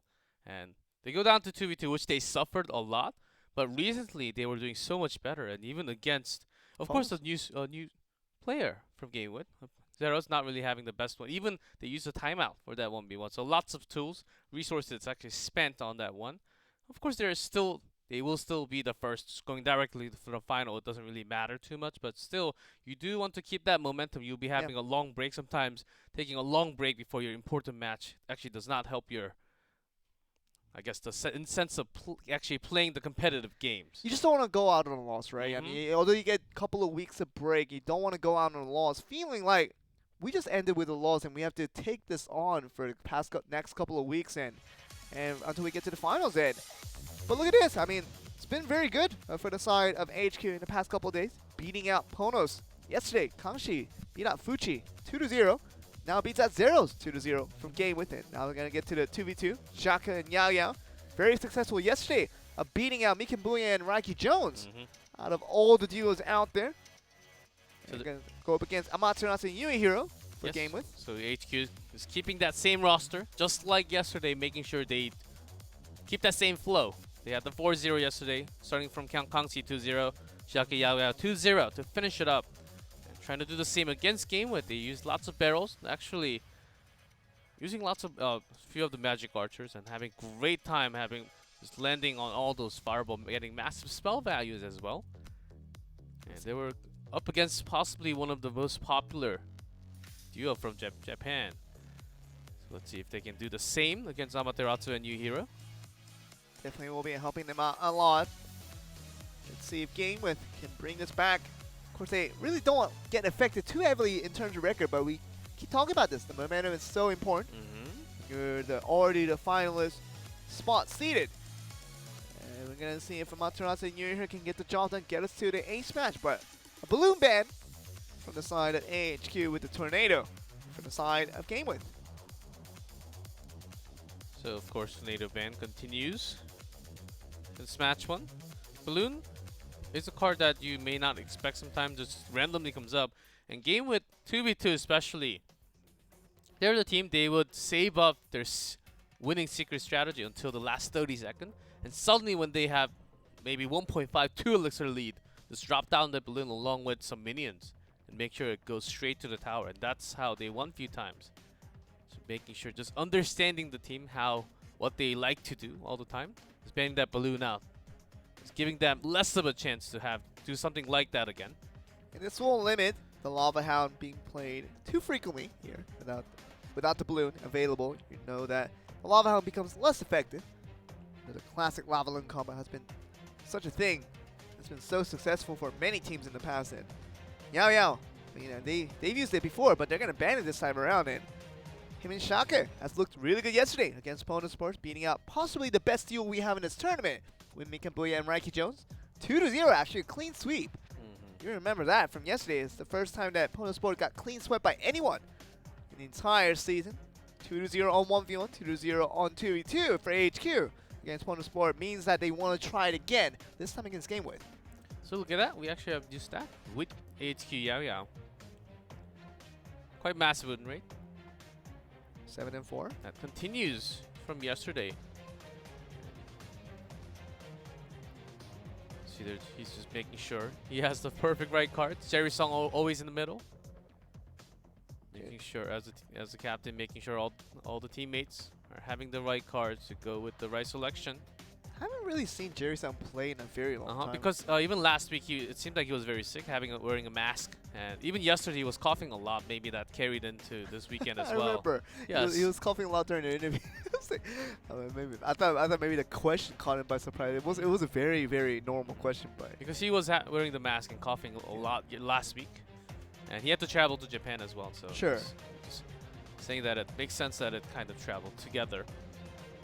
very well could be. And Jerry-san, we wish him all the good fortune and good health, and so that we can see him play once again. Because And also the last person you expect to catch a cold from the team as well. Yeah, it's a big guy. I mean, strong, hunky guy that you would think that cold would not affect him, but cold has defeated Jerry-san, seems like. And no, we just hope to see him back, and we just hope to see him play once again. Because the first few weeks, we remember good things about Jerry-san, the very leadership type of role that he has. But HQ, like I said, they're one win away for basically making to semi-playoffs, and that will be secured for them. Bren Esports cannot catch up if HQ wins another one here.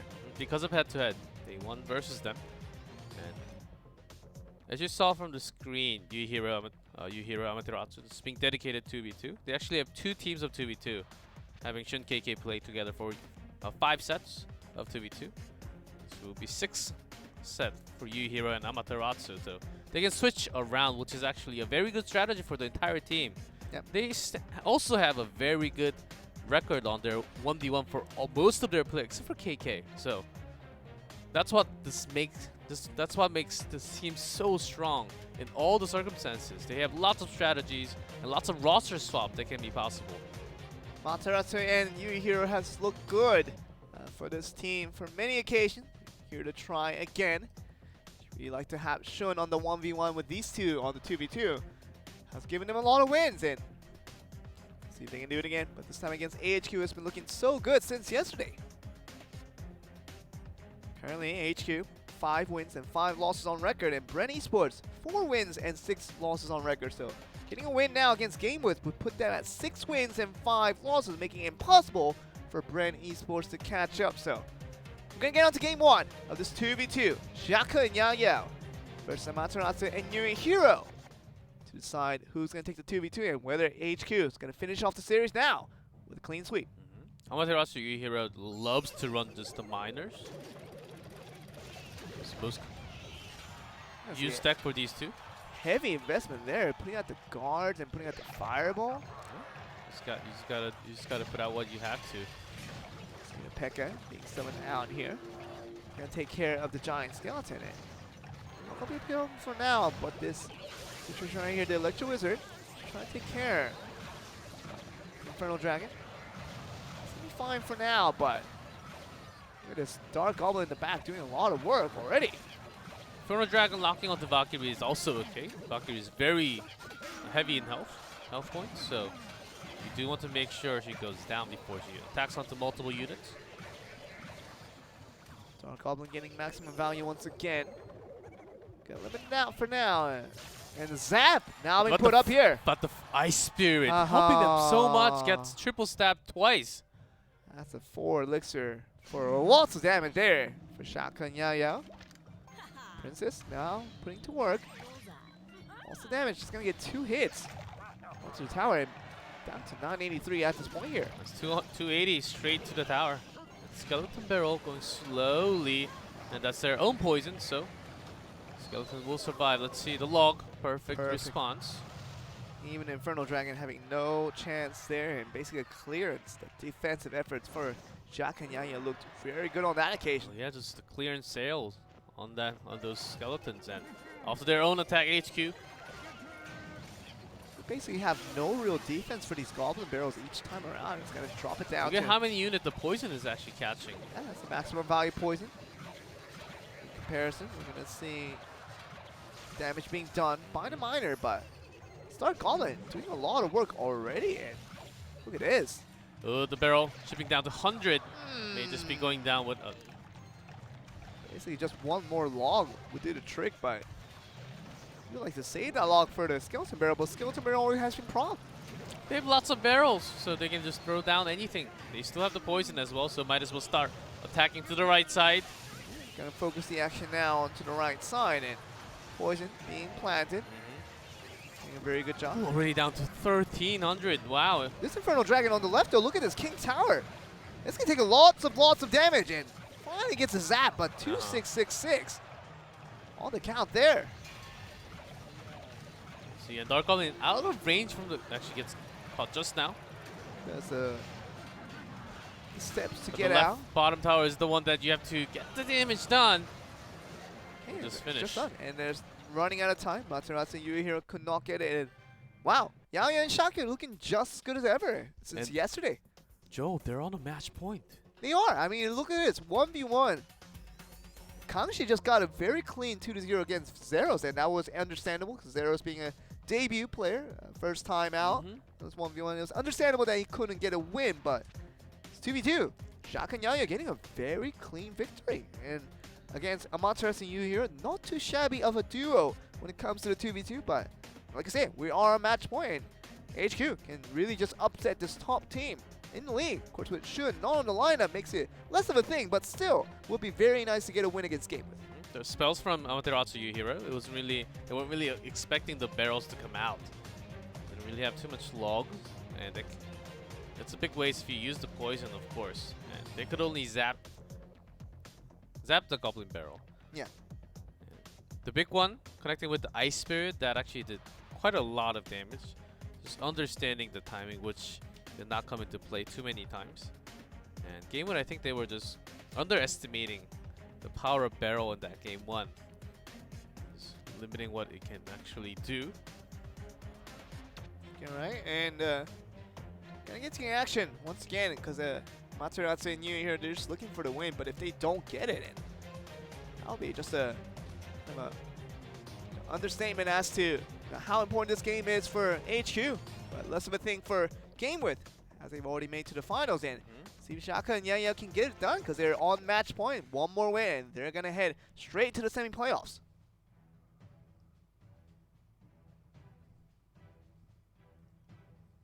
We'll see. So minor continues for Game With.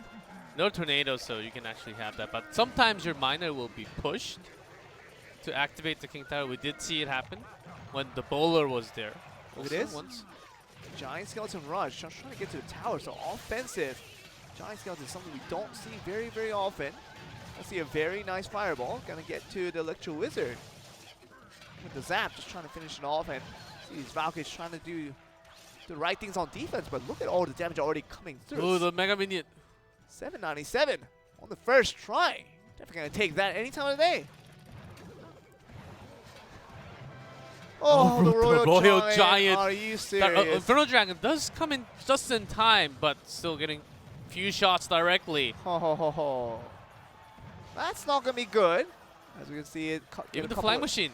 Two Two. hits, and that's huge. And it gets it down to 195. Yeah, that's in the Fireball poison range. Basically, the 195 means that the first tower's already gone in the first few rotations. Certainly right on that, as Dark they Prince. will start pushing on the left now, or just continue to defend, because once they attack onto the left, Game With, they also have to switch over to the side, make sure they defend, or they can actually trade. Let's see which lane they actually go to. Do they want to trade though? Because this Infernal Dragon's heading towards the tower, and They do have the Electro Wizard. Gets taken out by the Fireball. yeah, just getting a confirmation from producers once again that they will make the semi-playoffs if they win. And as was stated earlier, minor. They're so close to it. Yeah. Seems like they're just 200 HP away from that semi-playoff. Perfect zap. Could be, and this Valkyrie getting handled pretty well, and this minor trying to do all it can, and the Electro Wizard is just gonna stop it from getting the shovel hits to the tower end. This Electro Wizard just gonna get one hit, maybe, but it's gonna go down to the tower. Few poison, and it's enough to take it down for Game With, but they will be wasting a lot because of the push. Will be onto the left side. The And Royal Giant, here you comes just, a real big push with the Oh. Giant Skeleton. hey, The look Royal at this. Giant locked onto the tower already. Oh, even with the minor, look how much damage is gonna get done. Look at that poison value. 10,000 damage and 798. Into double minor, making sure that the right bottom tower goes down in time. Okay, Fireball brings it down. It's gonna it down 250, 223, 196, and 169, and Poison. 142, 58, 31, It's 4. going to be enough damage. But not in time, though. Oh. That was enough damage with the log. Yeah, that was going to be the last tick of that poison. I was counting it down just to make sure, and AHQ gets that win, and now going to head off to semi-playoffs. The last thing actually didn't go in because the time went out. 4 damage. They had that in their hand. They had the right elixirs. Of course, there was a push coming from the left side, but that's it. That's match over. HQ goes straight in there for first place from Southeast Asia. Big mistakes coming from GameWith for the. I haven't really seen them play that bad for. Actually, the first time they played this bad. Did they play bad or did AHQ play great? Because I think that's Both. another question we were asking, because I think Shaka and Yaya figured something out that they haven't really seen for the entire season. This duo has been doing wonders against Pono Sport. I can't really say that Mick and Bowie and Raiki Jones played terrible yesterday. They played usual stuff, that what they had brought out, but they couldn't handle the pressure coming from Shaka and Yaya. And here we see once again that this duo is still looking like they're undefeated for the most recent time. We'll just make sure what. Just make sure. I wish we get the replay. And That that tick final was moment as well. that tick was definitely gonna come through. That 4 damage, it had one more tick on it. The poison would have gotten that last bit of damage and would have knocked down the tower. But I think more importantly, the left tower was so heavily damaged that yes. it eventually would have went down, but definitely would have given a second chance over to the side of Matsuratsu and Yui Hiro. I think it was standing at 250. Yes. With the poison and the log, it was more than 250, certainly, but the last tick didn't actually go in. Boom, right there. So you do see it. Poison's still there. Yeah, you do see the damage, but the time is over. But let's get with the interview with HQ. AHQ with the win. How was the game? Hope Jerry-san doesn't cough again. 大家好，我是皇家剧本人 Jerry Song。こんにちは、ジェリーソン本人です。 Hi, I'm Jerry Song. Just introducing himself. We all know you're Jerry-san. そうですね。通訳で大丈夫です。いや、ロイヤルジャイアントの採用、本当に昨日、そして本日興奮した So んですけれども。 yesterday and today you've been using Royal Giant in ロイヤルジャイアントの 2v2. 採用っていうのはどういう考えからどういう発 So 想から what's 来 the たもの thought なんでしょう behind か it? 为什么会想到要2对2的时候会用那个 Royal Giant？ 因为好用啊。使いやすいです。 Because it's easy to 今まで use. シーズン通してほとんど見てこなかった中でロイヤルジャイアントこれからも You 見れるん haven't じゃない seen かと Royal 期待 Giant, していま but す are we expecting it to see it from now on? 接下来还会不会再使用那个 Royal Giant？ 谢谢。ありがとうご Thank ざい you. ます Yeah. そしてカングシー選手いきましょう。いや、ワンオンワンの強さ。 1v1, 昨日も見れ very ましたけれども strong. 本当に安定感ありますね。昨天 Very 也看过 stable. 你1对1的表现和经验表现，感觉你非常冷静。実際、このワンオンワンプレーしていて、何かこう緊張感とかこう日本に来てのアウェー感ってありましたか？ So you've been playing 1v1 and you're in Japan. Does that make you nervous at all that you're playing an away game? 在比赛前当然是很紧张的嘛，但是教练给的指導都很明確，所以我覺得相信教練，相信自己的技術，我覺得是沒有問題的。ゲームが始まる前にもちろん緊張していますが、 I mean, I'm always nervous before the game. 指導がすごい良くて、それが安心します。 But we've been having great seasons, so it makes me feel very stable and というところもあ relaxed. ったんでしょう。そしてシャケ選手とヤオヤオ選手に、お伺いした Shake いと and 思います Yao ま Yao. ずはヤオヤオ選手から、2 on 2やっぱり決まりましたけども、特にこう巨大スケ So ル you トン won と the 枯渇デッキと呼ばれる、 2v2. 細かい So ユ you've ニ been ットを合 playing わせ the るデッキだったと思うんですけ skeleton ども、 cards. なかなか見ないデッキでした。実際 It's 使用 a 感はいかがでしょうか？ relatively interesting deck you've been playing. Could you explain? 跟这样古剧这样子的一个你配了这样子的一个，你为什么会选择这样子做？因为这卡组其实我们之前比赛也有练过，然后我们之前练习有用，因为我们觉得骷髅巨人是一张非常好的防守卡。練習した時はそういうコンビネーションが使ったので、それが So we've been すごい playing with this kind of 良くて、 combination 今回も使 from いました。 before, so we used it during the game そしてシャケ today. 選手、もう我々からするとスケルトンラッシュ使いというイメージしかなかったんですけれども、実際2 on 2で You've been using a lot of graveyard, but in 1v1, but you've been playing differently in 2v2. How is that different? 分别是什么？分别嘛，其实1对1就是看个人的选手操作，还有卡组的细腻度吧。那2v2当然就是这些都要以外，还需要讲求2个人的配合。で個人の判断とかそういうスキルが大切なんですけど 1v1 is more of a で personal 二人の skill, 時は but やっぱりお互いのコミュニ 2v2 ケーションが大 is 切 a little な bit の of で more communication involved, so これ there's か a らね difference there. HQ の活躍に期待したいところです。見事勝利を収めました Congratulations, HQ HQ. スポーツクラブでした。それではこれよりマッチ3へと移ってまいります。 And that was AHQ, looking very good after that win against, I would still say, the strongest team we have in the league with Game With. Of course, without Shun, we always separate those two teams, Game With Shun and Game Without Shun. Oh yes, and for sure we knew before, but for sure for all of you guys, we all know who Jerry Song is now. He said, "Hi, my name is Jerry Song." He was the interviewer was asking, how do you feel about the game? Hey, Jerry Song, how do you feel about the game? I'm And Jerry he answered, Song. I'm Jerry Song. I'm Good to G-Clef. know. That's Great that's to- Joe, by the way. It's great to know. It's great to know names, and they're here to play. And Jerry Song was not coughing. That was the best part of the interview. The fact that he didn't cough in the interview means that he's getting better. And Thumbs up. might see him in the next weeks of plays, and it could be very exciting to see Jerry Song back on the lineup. Lots of exciting things ahead. And HQ, now we're going to be waiting for them in the semi-playoffs then. Looking very good now. Oh yes, as the music's about to kick in, we'll close this one. There we As go. we only have one more match to go tonight, and it's going to be Kicks versus Pono Sports. Let's see how it finishes. We'll be back very soon.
Welcome back, guys, to Royale League Asia. We're back with Southeast Asia and Japan, and we're already on to the last series. Very quick games today. Clean sweep all around, and we're on to the third set. And really just look at this last series and see if we're going to get a very exciting matchup. We're going to see one-sided like we did in the past two series, or we're going to see a lot closer matchup.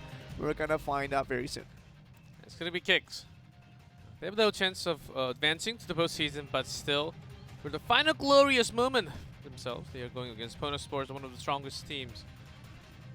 Actually, was used to be top 2, but not anymore after they dropped against the HQ yesterday. They're below's game with Kingzone and Sandbox, currently at 4th place, but they're going to be up against an 11th place team with Kicks. Well, that's been looking the best, so let's see what we're going to get. Mikenbuya, Fuchi, Tengon, and Raiki Jones still in the lineup, and so we're going to see very much a star lineup in play. None of this fooling around, because basically what they want to secure is that, although they already made it to the wildcard, that's going to be an important thing, but they just have to have a matchup starting next week already, and it's going to be important to see how these three players. And not just their, sorry to cut you off there, but not just they made it to the wildcard, they're locked in as the 2nd place in the wildcard. So what they're having here is just to show off their skills before we go on to next weekend. Yeah, and we're going to go on to Lampo to start us off. And he's got a lot of good wins yesterday, and almost won out the ace match yesterday, and was very close, but it turned out to be Japan getting the win that they needed, and FOF Gaming got the wins, and Lampo was very, very close to getting it, but we saw good potential out of this new player. And ever since he appeared for the team, he's becoming the new rising star for the entire region, and of course for the team. Playing lots of 1v1s already, just playing all the games ever since he came into the team, having 6 1-tied and 5 losses. It's not too bad for a rookie. Still looking very good, but it's going to be up against Tengod. He's has been looking solid throughout the season. Tengod and Fuchi was kind of rotating around that 1v1 duty, but Tengod did get a lot of good wins on his favor. And Giant and a minor band. Very interesting bands coming through for this 1v1 game. I think Lampo, it's not his first time where he had a Giant banned, whether he banned it himself or the opponent banned Giant. As long as those are just gone, he's really just concerned about the heavy push. We saw lots of chip cycles, and that's kind of the style of Lampo, I would say. Tengod, on the other hand, Minor was his own card that he actually used a lot in his 1v1. Not really having the best result along with the poison, but he bent it himself. Maybe he's just looking. But he's playing lots of barrels in this case. Could be, and really just find out what we're going to see them play, because Lampo, he's been a jack of all trades. I mean, he's played lots of different cards and lots of variety of decks, and seems to make them work out. And this new rookie coming in only very recently has shown lots of good records, and basically has been the main 1v1 duty for Team Kicks. And even for the time being, I mean, he's been put out into ace match as well, so very reliable in terms of how much they depend on this player to do well for this team. And of course, it's a little bit too late to make it to any type of playoff contention, but at least in preparation for next season, this would be good practice for him. I think he will just be the dedicated player for the next season, very likely. Yeah. As the rest of the teammates, of course, Dylan had an okay result, but other than Dylan, all the teammates really suffering 50 or lower % of win rate for their 1v1s. So Lampo, I think he stands in a great chance, and he was versing lots of the stronger opponents too. He was, and this time he's going to be up against Tengod, of course, a player that we've recognized is highly impressive. 6 wins and 4 losses. That doesn't tell the full story, because every time Tengod has come out in important matches, he's definitely got the job done, and sometimes did lose out, and that forced Mikenbuya and Raiki Jones to put the 2v2 and win out that one, and maybe Mikenbuya coming out at the end for the ace match and winning out the ace match to win out for his team. But overall, Tengod has been highly reliable and has done well to the record of Pono Sport doing so well. Oftentimes using the road ghost along with not too many bandits. I think only one, and few battle rams as well. Making sure that the Royal Ghost defends pretty well, and also goes in for the defensive move. He was throwing down a few of the small, lots of heavy units, along with the Royal Ghost, making sure it connects a few shots. We're gonna see the play here. And 20 more seconds before the timer does run out, and we're gonna get the first look at how Lampo goes up against Pono Sports. Yesterday he tried his best against Cloud Gaming and won out the 1v1 to lose out to 2v2 by his teammates, and almost won out the ace match, and could have gotten the win over to Kick's team, and was looking very good. But Pono Sports, after suffering their own loss yesterday, and they want to be really hungry to get the wins here, trying to do it against Kick's team, see if they can do that. Both players very an excellent players with the poison spell. We do expect a lot more, of course, from Tenga because he has a lot more game played. But Lampo, he was also using pretty good of a poison himself, which is not banned. And maybe without the miner, we won't see that combo as much. Still a great one when we have so many goblins in the meta. Get the game started here. Lampo on the bottom for Kick's team, and Tengod's going to be defending him on the top side. On the side of Pono Sports. Just a conventional cycle here. Just a Ice Spirit, along with the Mega Minion being played on both sides. Tenga loves all the ice stuff. Ice Golem, Ice Spirit, Ice Wizard. But, you know, we're going to see basically just a mirror performance in terms of summons and Rascals. Being summoned on both sides. Now, you talked about the love of ice characters, and you can hear the Expo. It's kind of starting us. May actually be Expo against the Expo. Yeah, I think it just might be the Expo versus Expo deck. Even more, but the Tesla is way too far away to stop this Expo. Okay, very nice Ice Spirit there to buy some time, and even with that long, makes those Rascals obsolete. And yeah, I think it's going to be Expo versus Expo. It's very possible to see that. The last time we saw Expo versus Expo, 1v1, was, I believe, week number 1. Only Korean players going against each other. It was the first weekend and the last weekend. Still yet to see an Expo from Tengot, but I think yes. You see a defensive Expo for the side of Tengot, and it will be the exact same deck. This has been the most trending deck in terms of Expo usage. Very highly used last year, end of last year even. Before the Princess came in. And it's making it more viable because of the Rascal's introduction, and it just provides a lot of tanky unit in the front where you would usually put a Knight in there, maybe just an Ice Golem in the mix, but there you go. And we're going to see a different rendition just slightly as Lampo is going to have the Ice Golem and the Rascals. We're going to see the other way around. Defensive Expo now. Does work so much better for Lampo because he has Rascals and the Ice Golem to defend the shots from the Expo. Yeah, tanks it both ways, and Tengot only has basically just one tank soaking up the damage. The Rascal boy, but Lampo with 2 tanks.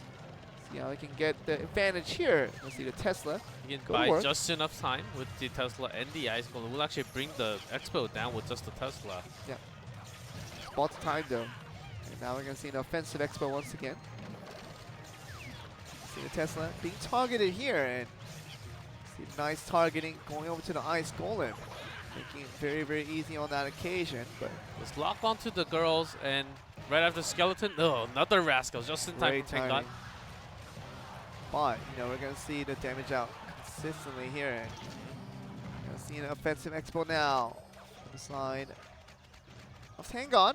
Few more connections with the spell, Lampo will just win this game out. 2 fireballs, of course. Oh, gonna get the pretty good value out of that one. Getting it out. Getting the log, hitting the Expo and the tower. So, one more log with the fireball will finish the game for Lampo. Tengot in lethal range. Tengot just going for it once again. Now gonna be defensive all over for Lampo, and not gonna go for anything here. It is still going through it.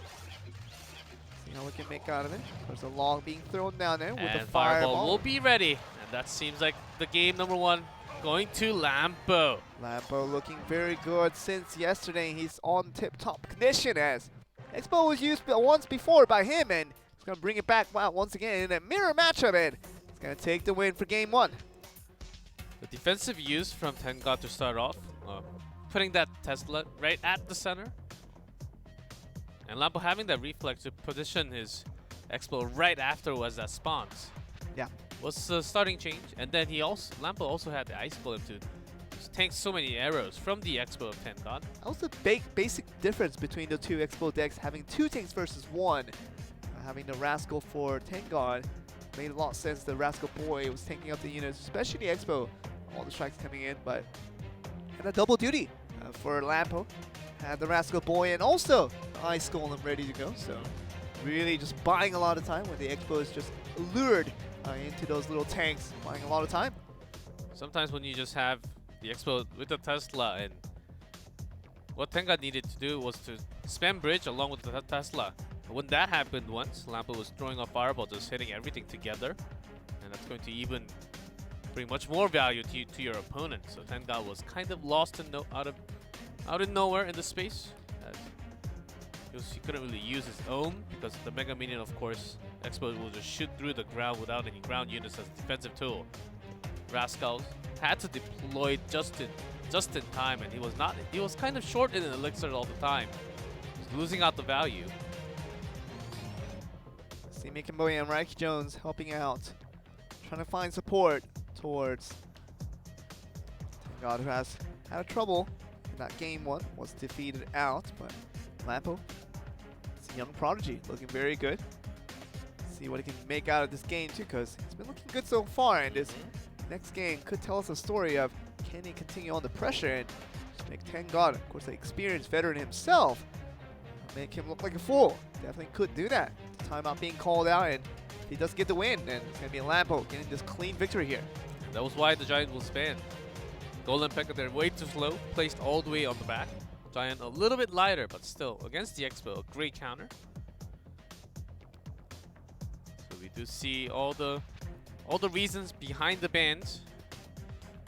Even without the miner, Expo can just directly do shots. There's no threat other than the barrel. See Lampo. See them. Southeast Asia's Expo Master has utilized these cards very, very well. And Lampo just going to be waiting it out. See what he can play. He's going to start out with the Ice Golem. Could be the same deck. Yes, I was thinking the same. And bring out the Mega Minion. This is all in the mix. This time the Zappies this time around. What we're going to see. Tengon. Tenga does have his own Ice Golem, and never mind with the Dark Goblin. May just be quick cycles. Something totally different here for now. Hog the Rider. Hog Rider. Okay, this is going to be a Hog Rider cycle deck. Hut placed a little bit too late right there by Tengan. Yeah, trying to just lure him in and had to use so many poison. And, of course, the poison was used offensively, but you know that law came in. So it really does a lot of damage. I had to use so much elixirs to get there. Just for the Hog Rider that was summoned with 4 elixirs. Playing around with the opponent's hand. Lampo just having an understanding, oh, okay, he dropped the Zappies, so maybe he does not really have too many units. And he was right on that guessing. See this being played here. The Rascals just trying to take care of skeletons coming out of the grave. Graveyard basically no effect there. Does mix up the order, having the girls first, but the poison didn't really take them out, so it got a little bit more damage out from them. So the Rascal Boy going to work, putting some damage onto the tower. That level 9 Rascal Boy does still a lot of damage, and look at that, 1654 on the count. Hog Rider once again.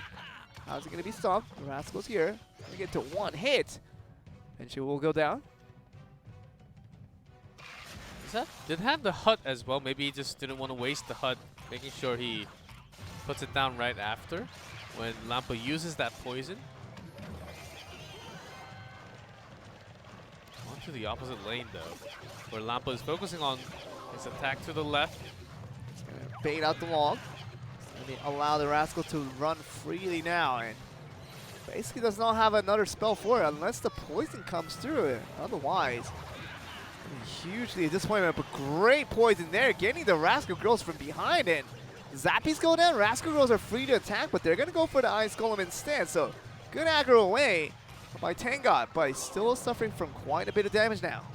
Only taking the poison damage to the tower, so it's at least not too bad for Tenga, but still 3 digits with the Zappies. A little early as he wants to make his approach on this case. He does have the graveyard, but is it the right timing though?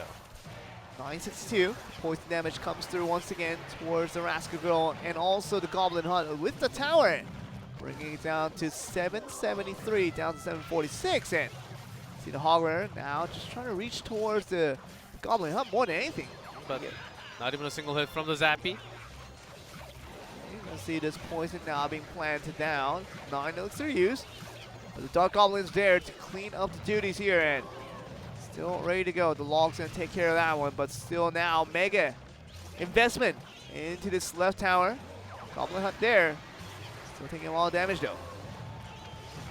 In the Log.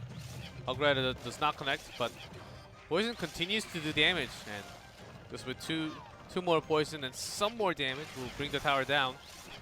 See the Ice Golem on both sides trying to Just get one hit from the Hog Rider is all he needs. So the Zappies and the Log just slowing down the Hog Rider. Just one hit. That's one. That's gonna get it. That's gonna be it with the 47 poison. down to 20 into the last tick. Didn't even need the Log, and Lampo gets the victory once again. 2-0 sweep over Tangod, and now we get the win over the Kicks team. What is happening, Joel, in the week 8?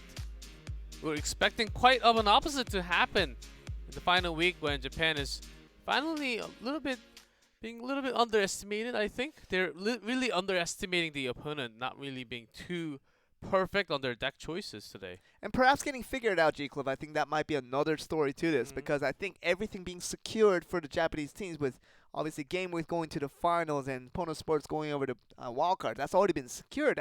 You just don't want to feel like you want to give too much away, and they haven't figured out for most of their strategies for the time being. But we haven't got to the 2v2 yet, but for the time being, yesterday they got clean swept by AHQ. Of course, AHQ playing incredibly well to get there, but this time against Kicks team, not the strongest team in the world, but you know, with Lampo looking a lot better, it does get that 1v win. Really clean 2-0 against Tenga. See what happens with the 2v2 now. Yeah, because Kicks, they were having a big trouble finding their 1v1 player, and when they did, their 2v2 was solid enough, but they had to take one of the member away to 1v1, so they couldn't really have the best duo. But now they have with the Lampo having the duo perfectly. I think it could work out. Of course, they don't have a chance to make it to the postseason, but next season it does seem a lot better. And it's been almost four weeks already since the last balance patch, and a week plus with the Rascals. So I think a lot of the players are figuring out what's happening.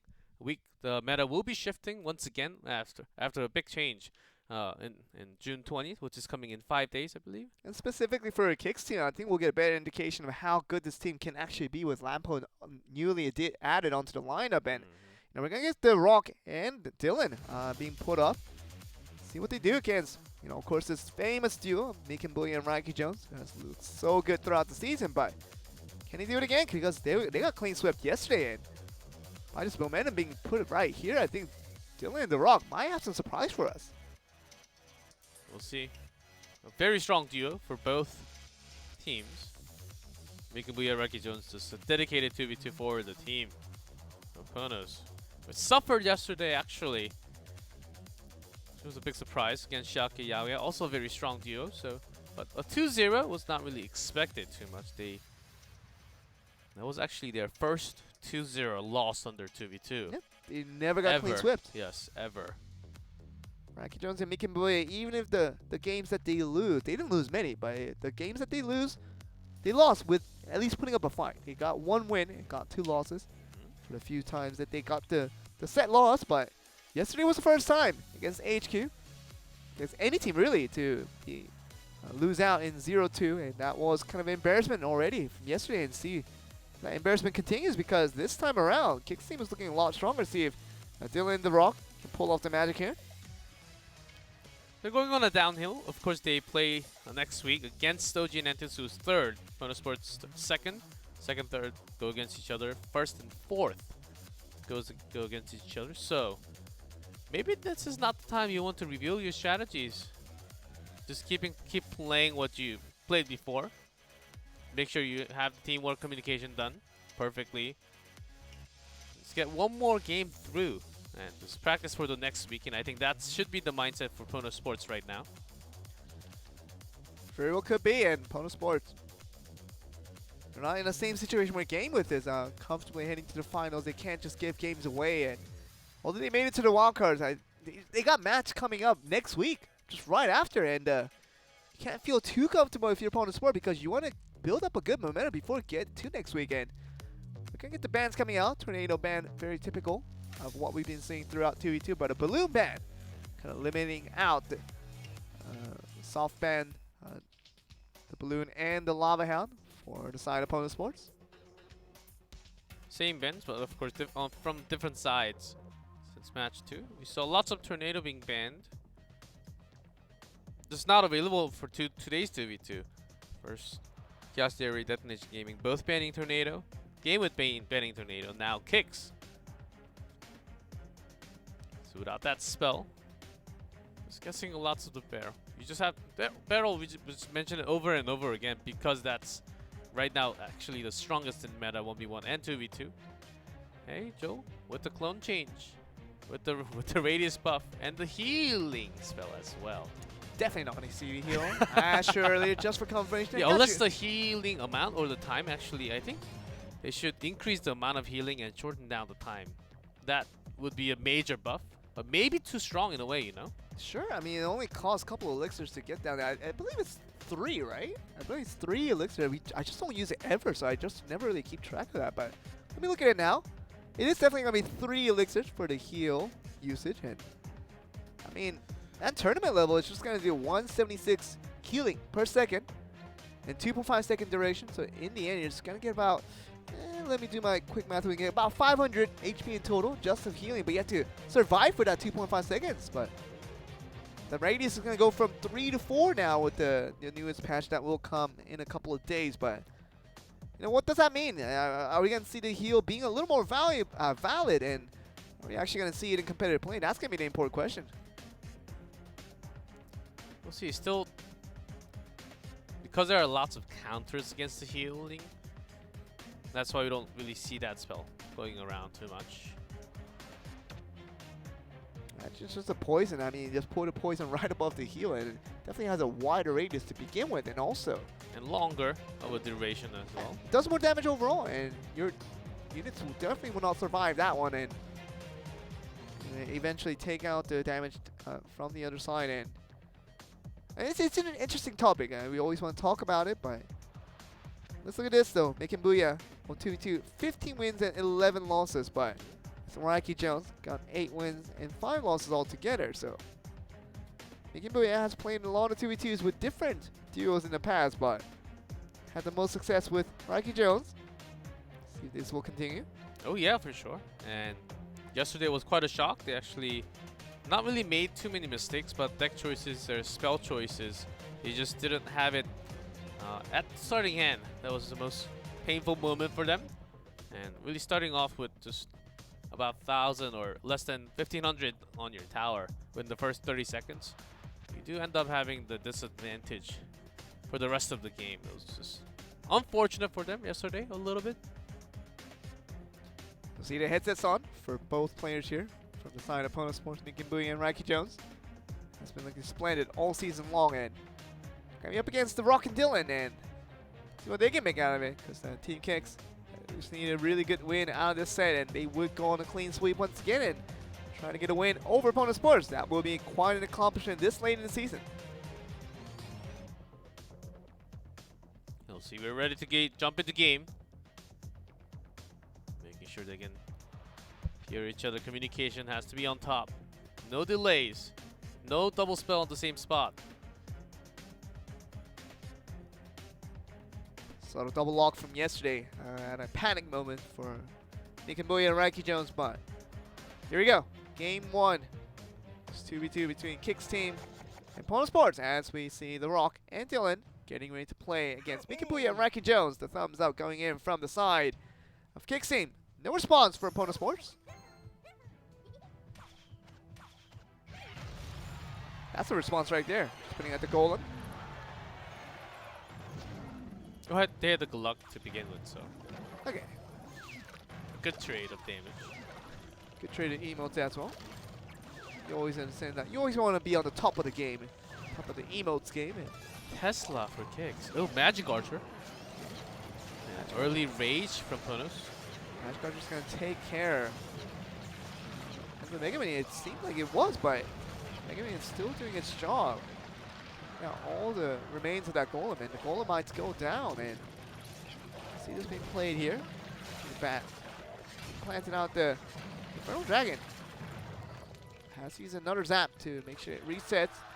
Still gets the damage down. That's a lot more damage than what I actually thought to the left bottom tower. 1679 on the count now for Dylan the Rocks Tower. The first golem broke apart before it got to, when it just got to the Tesla.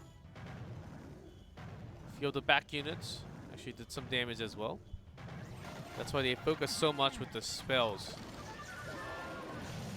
See the Prince being planted now and see what it can get to. Log. Along with their own rage. So the golem already broken apart. Getting good drag as well. See the poison being planted down. Offensively, see all these arrow units go to work and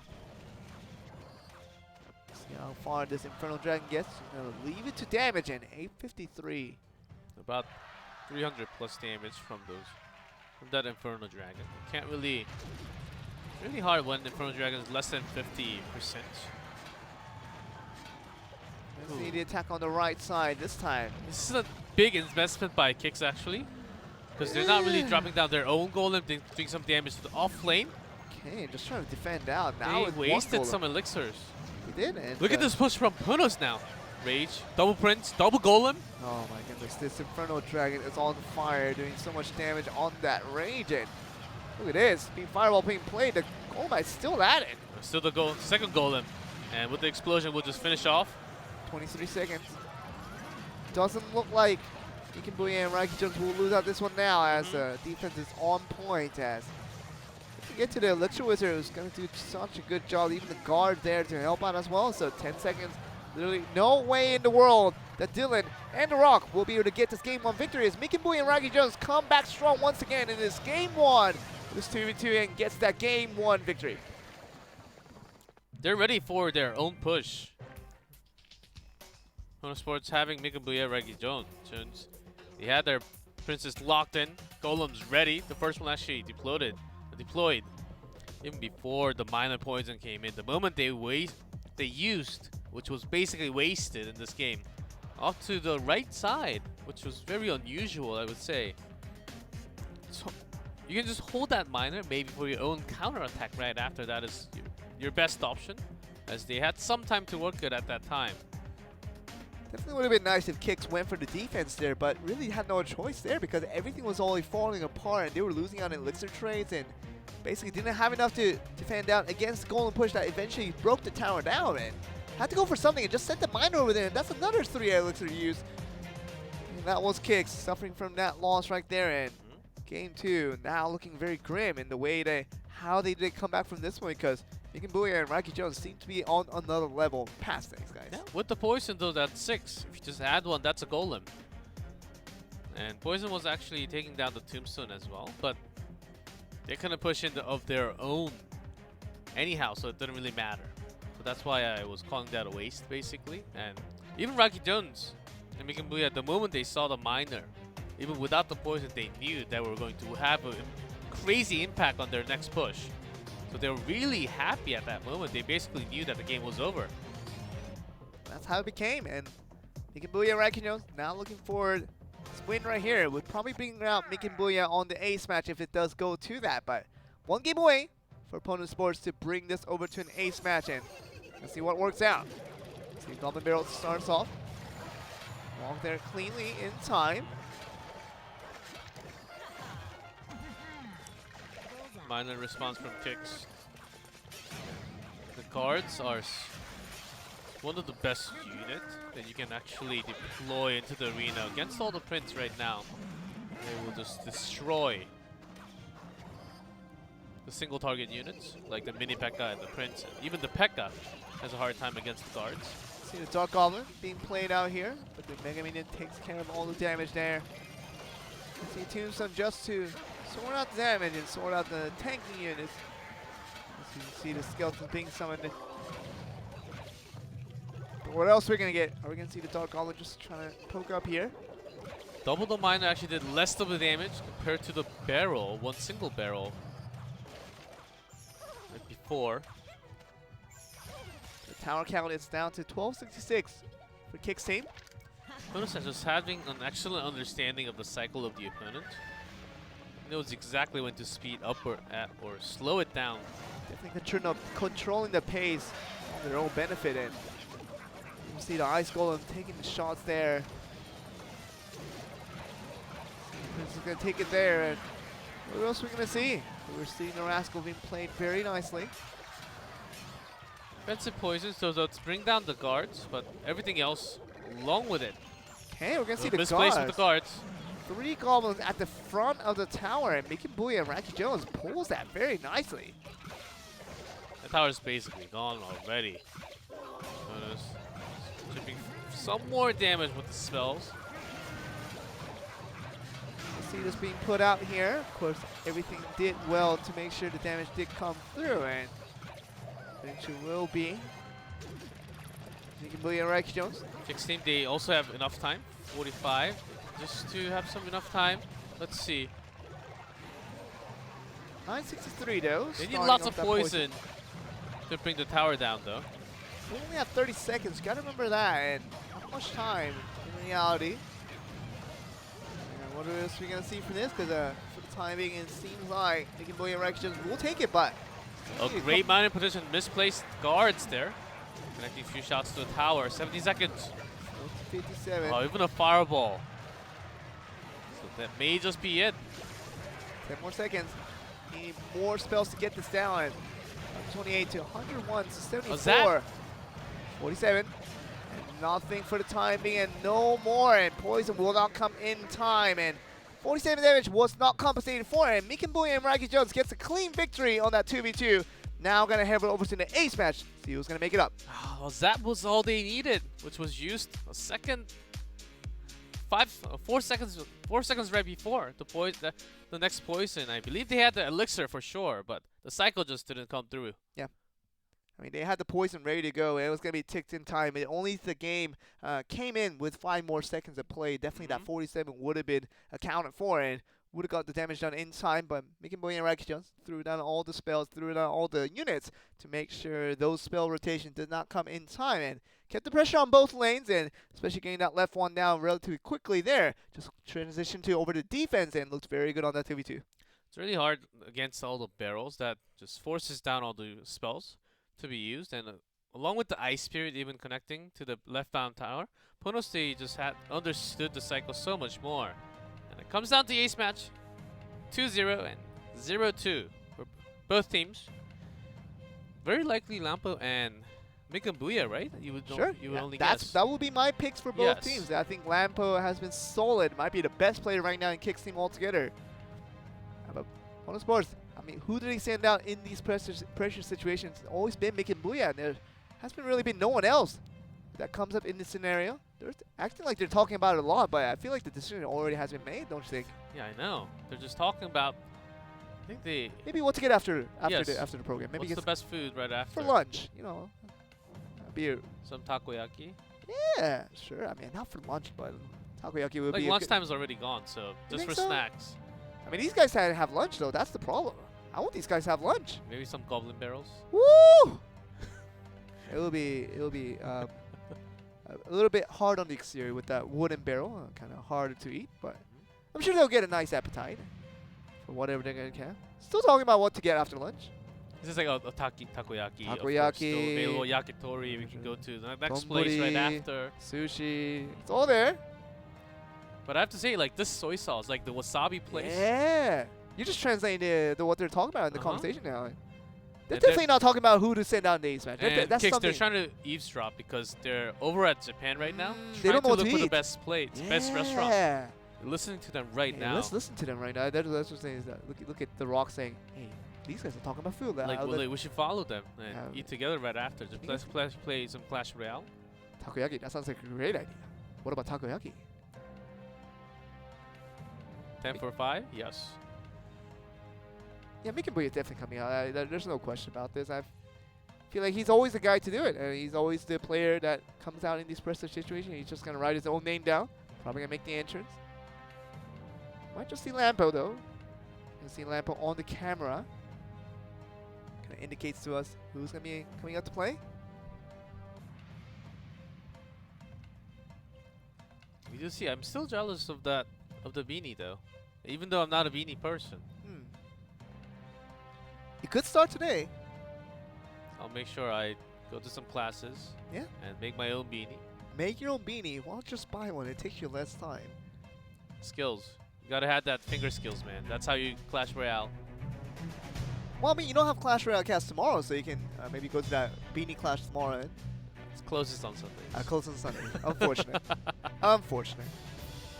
Oh, The no, we were Rock. wrong. They were actually talking about who to send out, and they actually sent out Rocky Jones. And this thing gonna be wrong. We were both wrong on both sides. The and Rock only playing one 1v1 Wow. against HQ Morris Lin, having a win. That's the only one. Okay. So they weren't talking about Takoyaki. They were talking about who to send out, and they're going to send out Rocky Jones. How many times did we see Rocky Jones in a 1v1 scenario? Not many times, I believe. I think his first time on the ace for the ace match. Yeah? He did play twice. Once against Kenzumeshi from Prof Gaming and JTB from Chaos Theory. And that's it. Having 1-1. So not too bad. Not having too many compared to the other members who played four sets of 1v1. Wow, now we don't know who's going to win. I mean, if it was one or two that we predicted, we kind of have a clear winner, but Rocky Jones, I know he's a great player. He's always supported Mikenbuya on that 2v2 duties very well, but as a 1v1 player, it's still a question mark as to how good he is. One would have to just assume. Yes, always in 2v2. Along with Mikenbuya, and he can communicate and go with the tempo with Mikenbuya. And just from that, we can just have an understanding that this player is pretty good. The Rock, kind of unknown. He played in the first week, and that was it. Ever since that, he did not play any 1v1. But we don't actually know exactly how well he's going to do. But both players is enjoying the time right now. Oh, Three Musketeer, and the minor band comes through. Three Musketeers, it's just constant Japanese band, and anytime you're facing a Japanese player, Three Musketeers, just get it out of there. Rocky Jones, I'm sure he knows how to use that properly. The reason why we actually have so many Three Musketeers in the first few weeks, it used to be Elixir Collectors against it because that kind of bans the Three Musketeers in a way. And that's what a lot of the Korean teams try to do against all the Japanese teams, but they ended up using the Three Musketeers even without the Elixir Collector and then winning the game. Yeah. So, instead of going around trying to ban multiple with the Collector, just snipe on that single card, make sure you don't get to play that card that will just destroy any games. And that's the reason why we've been seeing Three Musketeer against all the Japanese teams since week 4, I would say. I mean, it's like, you know, if you want to ban out sushi, for example, don't ban out the soy sauce, don't ban out the wasabi. Don't ban out the rice. Don't ban out the rice, just get the fish out of there. That's what we're getting. And finally, Well, without the rice, it's not sushi, but I still like it. that's sashimi then. That sashimi is just as delicious, but that's not really banning out what you're supposed to ban out. And you know, if you want to ban out Three Musketeers, don't ban out the Elixir Collective, don't ban out any supporting units of the Three Musketeers, just ban out the Three Musketeers. You know, we're making lots of food reference because I'm hungry. But It's about time. And it's 2:15 here in Korea, same time in Japan, at the same time zone for both regions. Still looking like Rocky Jones though. With Mikenbuya, he has 10 wins, 1 tie, 5 losses. Basically, Mikenbuya has probably played every 2v2 game in all season. almost. Almost? Okay. Has he not played one? Are you talking about Mikenbuya or Raki Mikenbuya, Jones? Mikenbuya. Because I know the times that Mikenbuya played with somebody else than Rocky Jones, but I think 100% actually. yeah, yes. I think Mikenbuya played He every played with- single game of 2v2. He played every single game with every single member on his team. Yeah, that's what At least one. That's what I believe I remembered. But Rocky Jones, the only thing that he's playing is going to be the 2v2, and 3 wins and 2 losses for 1v1. So not much games on board, but one more minute for Rocky Jones to see what he's going to bring out in 1v1 without the Three Musketeers. Also, Mikenbuya played in every single ace match for the team. except for this one.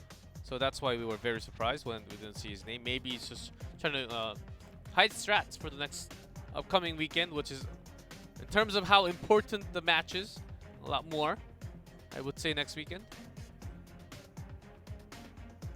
It'll be really important because I think one of these teams will not see him starting from next week, but one of the teams here you see in the screen, Pono Sports, will definitely see him starting next week.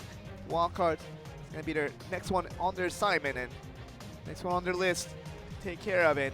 They were one of the best teams once before, but now falling to 4th place behind the Korean teams of Kingston and Sandbox.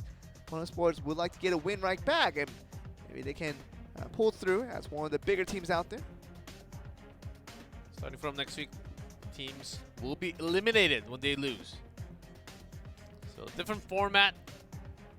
Look at the postseason, and after the wild card, it's actually best of 5. We will have a different format on that one for sure.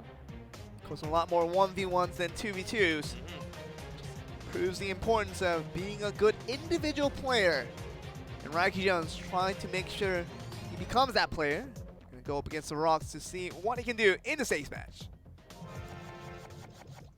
No Three Musketeers.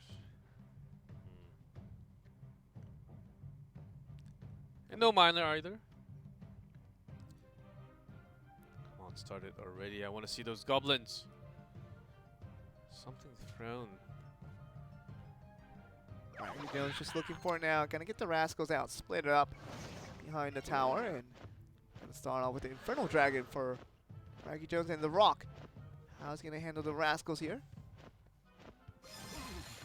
Ice Wizard being summoned by the Rock. Probably just to slow down the Infernal Dragon more than anything.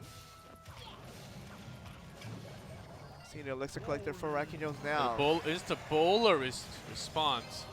But Infernal Dragon actually locks onto the bowler and brings it down. Oh no, so not the best timing for the Rock end. Ooh, Raiki Jones actually did not have A proper counter. a proper unit to counter, so he actually just uses zap, takes 1,000 more damage. So he's gonna give up the right tower. Might just go for 3 crowns here because the Rock made his own little mistake by putting down the 5 Elixir summon of that bowler, but But he has a very good chance to do more damage because the Elixir Collector is safe, getting all the value. Get that 10. oh my goodness! Knight? On the right side, this is a split that was push. a fake push on the left. Look at that, all the units on the left only a poison. That's not gonna bring down only the my. bats, yes, but the Mega Knight does tons of damage. And the Night Witch is going to do damage as well. The Tornado doesn't even pull it in, and it's going to unlock the King's Tower appropriately there. And look at that, the Bat's still doing a lot of work, and it's going to bring down the Rascal Boy, and the 1 tower already going down. Yeah, in the meantime, he got the second Woo! collector down already. That's the power of the Elixir Collector. It seems like you're winning for the moment, but once it comes down to the next 20 seconds when you don't really touch that Elixir Collector, you always want to be damaging. You have the poison there. Now Why not just use it all the way? This will be a real push this time around. The Golem ready to go on that one. And Oh, yes. I'm definitely going to put my money on this being a real push, not a fake one, as we saw from the last one. Actually, I got it wrong again. It's gonna be again. Going for the 3 crown. Of course, he doesn't have the Ice Golem this time. Okay, he's going to have the Bandit to help out a little bit here, but Tornado. And the bats actually connect to the... Look at this. It's going to be 3 crowns. 3 He's crowns. going there. 500. Oh, he got it. He got it. And that's going to be it. That's Oh the my end. God. Raiki Jones. Raiki Jones out here series, such a troll. But in the best of ways, right, G-Cliff? I know, he brings all those goblins and the Mega Knight suddenly being dropped onto the off lane. Wow. Talk about a strategy with the Elixir Collector. I mean, we were talking about going around the bands and just sniping onto the 3 Musketeer instead, but that's another strategy. When you have the 3 Musketeer band, you don't really expect the Collector to come out. If you ever need a timeout, this is a time for that timeout for the Rock. And man, if that happened to me in a casual play, I would get tilted out of my mind. And when you're just trying to defend for the Golem on that one side, everything put on defensive end, and now you have nothing for the Mega Knight just randomly being summoned on the right side. Well, that was the understanding that Raiki Jones had. He's willing to take 1,000+ damage to his right tower, not using anything except for the zap against the Graveyard and the Ice Wizard. Ice Wizard actually it doesn't really do too much damage. It just slows down. So he was willing to take that damage for his golem push. Massive, massive. Getting that elixir collector. Getting that elixir pumped all the time. Mega Knight, Night Witch push. It's an amazing scene what we just saw. Going for that 3 crown, which is not too common for Japanese players especially. Incredible stuff, and Golem, oh my god. It's just an automatic reaction. Whenever you see a Golem, you want to put out all the defensive tools. You talk about Infernal Dragon, talk about Electro Wizard, anything to make sure that Golem does not reach your tower. You're already investing heavily towards the defensive end, man. You just never think that a Mega Knight would pop off on the other side, and now you have nothing to defend with. Yeah, so that was started with a big mistake by the Rock. Not really having the best decision to have that bowler down and Infernal Dragon right in front. Of course, the Ice Wizard was slowing down the damage, but bowler actually went down without doing anything. He just thought maybe the bowler could do something when the Elixir Collector is being dropped at the same time. I love it when Raiki Jones laughs like that. He feels like he's done something right. Look at his face. Oh my goodness. Raiki Jones having the time of his life. Of course, this game does not really reflect onto what results will change because the results have already been decided. They're going to the wild cards. There's nothing changing about that, but Raiki Jones can give them pride and give them good momentum as they shift onto this game here. If they can get on to next week on the winning end of note, they're going to be feeling very good. And Raiki Jones looking to finish off here. Let's see if there are any changes from Rocky Jones. Super heavy beatdown last time. The Rock should be expecting, just in case he keeps the same deck for game 2. Which was very common in the first weeks of Clash Royale League Asia, but ever since week 3 to 4, they always start changing decks, even after a win. There you go, Raiki Jones having that laugh once again. I don't know why he's laughing so much. He just smiles and laughs, and he's a jolly happy guy. And he has the best starting end. He has the Elixir Collector. And you think so? And few units, along with the Golem Ward. The Mega Knight even. You would think that if you have an Elixir Collector, you would just plant it down first, but just waiting it out. Put that 1 minute mark, maybe. Just put 2 minute mark still yet to come, but the Rock and Raiki Jones thinking of something huge on both ends. Oh, maybe he has the G-Clef deck. What does he have the G-Clef? 8 legendary it never worked. You lost to me with that deck, and that's you lost to me too. I know, but you're a higher score than I. You're higher. No, we played friendly match, so it's I'm just saying level. you're supposed to be the better player with more trophy, and you lost to me twice in a row with that deck. It doesn't work, G-Clef. You're not supposed to have 8 legendary in one deck. Yes, it does. I definitely showed you. It doesn't work. It actually climbed better compared to my Expo yesterday, so. And I figured my Expo deck doesn't work as well, so Expo's obsolete for this meta for the time being. So many charging units recently in the meta, so it's just making it hard for the Expo to work out. Maybe let's try it again after the nerfs to the princes. I think the it may actually change. Oh, for the Expo. Yeah, decks. Expos. I think yeah, it will makes help a lot more bit. sense. That's why the Expos started dying Yeah. at the end of last season. Yeah. Ever since there was a huge buff onto the Dark Prince. Yeah. Before that, everyone just thought the Dark Prince who would use it. But now we're gonna get the Battle Ram to counter our Expos. Which is not too bad because you would have the Tesla right next to it, and it would actually bring down the Battle Ram. To have the beatdown from both sides after 2 minutes. It's gonna get the 1 minute mark, double elixir time, and Lava Hound and Golem being sent out to play. And Lava Loon.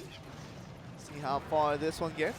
Loon's still untouched. The Rock, does he not have any spells? No spells to contest the balloon. 1 drop. This will actually be a tower down. Yeah, it's going to be already a tower down. And this Golem, how far can this make it up? The Lumberjack's still at work here, but... Got the Rage.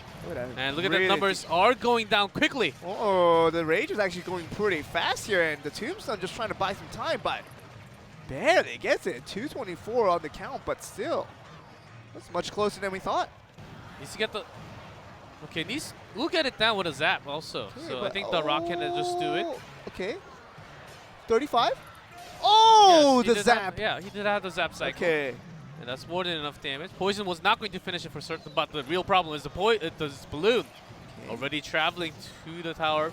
Mega Minion actually does do the damage. So 1. Great zap. 2. And a fireball 3. with the explosion damage. That's it! game over. Raiki Jones gets the win! And he's smiling Wow. again. Raiki Jones Hey, there you go. He's chopping up. He knows what to eat for lunch, and it's gonna be basically a victory ceremony in Pono Sports.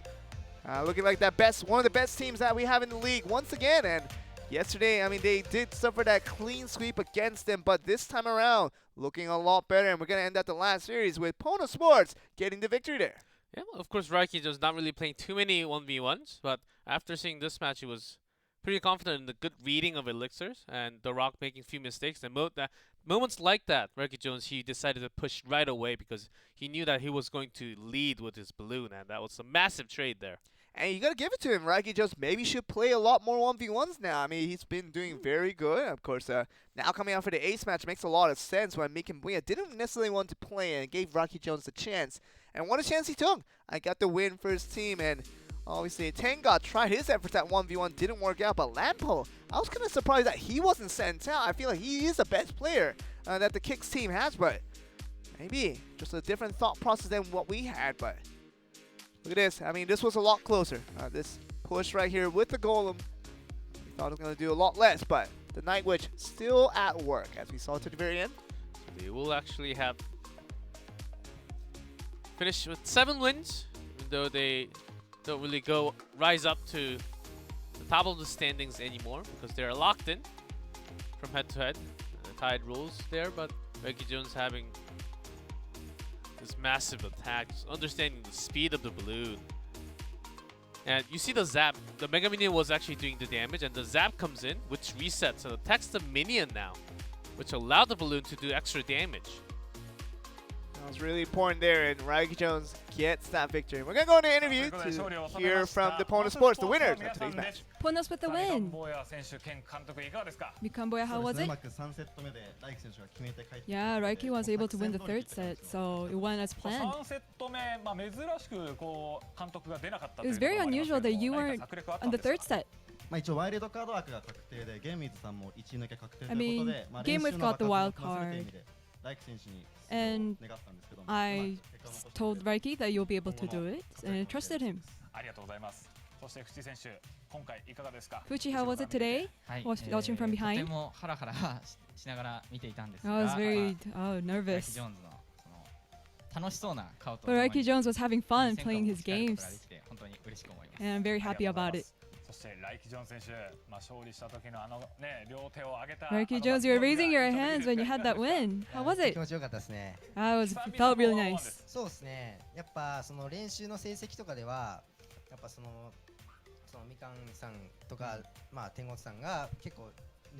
During practices, I mean, I was only doing 2v2s, and I haven't been playing 1v1.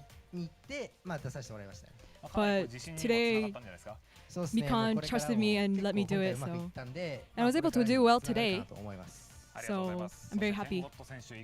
Tenga says, how was it? I think my opponent totally read my deck today. So it was a little bit upsetting. And I wasn't able to do what I was supposed to do today. So you did have the wild card,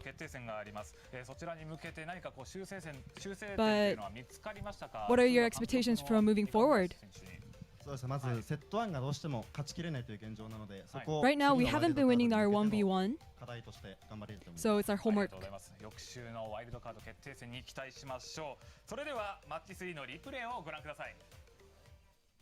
And that was the interview with Pono Sports. Definitely an assignment to improve their 1v1 so their 2v2 can feel a lot more comfortable. You always have to win your 1v1s to make your 2v2 to feel a lot more comfortable. But they know exactly what to work on, so that's already a good start. And they have an entire week to actually have that down, so I think they can get it down in a week. Pono Sports, an already incredible team. If they can make this improvement, they will make this team maybe one of the best teams in the league once again, and currently not the 4th place that they kind of wanted to represent, but they can still get a lot higher. We're going to start seeing them for next week, but for the time being, we do have one more day left over. Yeah, we do have lots of Japanese teams and the Korean teams in the wild card. Only one advances from that day, though. So the losing team will be dropping down. Best of 3 will have 2 from the 4, and then the winners. That's another best of 3. So same 3 matches for next weekend. But still, we do have to decide on the 4th place of the wild card. And that's due to the match the two matches tomorrow. That's going to happen very soon. Yeah, tomorrow's matches, we have 2 of them tomorrow, and that will decide which of the Southeast Asian teams will be going up, or which of the Japanese teams will be going up as well, because that 4th place has already been decided as Ogenentis, but for Southeast Asia, still yet for deciding. I think it's going to be HQ looking a lot better. They're already making it to the playoffs, as the semi-playoffs, as we already mentioned. And Red Esports looking like they will be the ones to head over to that last spot in the wild cards, but could be wrong. Kind of have to just make sure, rely on our tables to really see who that last team's going to be. But results are in for today. HQ taking another strong team again right after Ponos. We thought it was possible, but not really having the highest percentage of taking the games off. But they were very dominant. Look at that. We have a lot of teams locked in there. Game with already going to finals, and Kingso's going to be right next in line, going to the playoffs, the one stage before that. And 7 playoffs will be going towards AHQ, has been secured for today. And the wild card's going to be going over to Sandbox, Pono Sports, and Ogenentis in that order. And the 4th spot will be kind of being decided, probably for Brent Esports, if we get to the next page, and we're going to find out if that's the case. But, you know, other than HQ, every Japanese team has beaten out their Southeast Asian counterparts, and see if that pattern will continue tomorrow. Ooh. So undecided, it seems These like. teams. Look at this, it's just lots of teams. Even Five Gaming, I think they are the most likely, possibly. If they win out, they will go out to, and we may only have one team from Southeast Asia in postseason. Yeah, and it is going to be a semi-playoffs for anything goes. And here we go. We're finally getting the overview of what we're going to be seeing.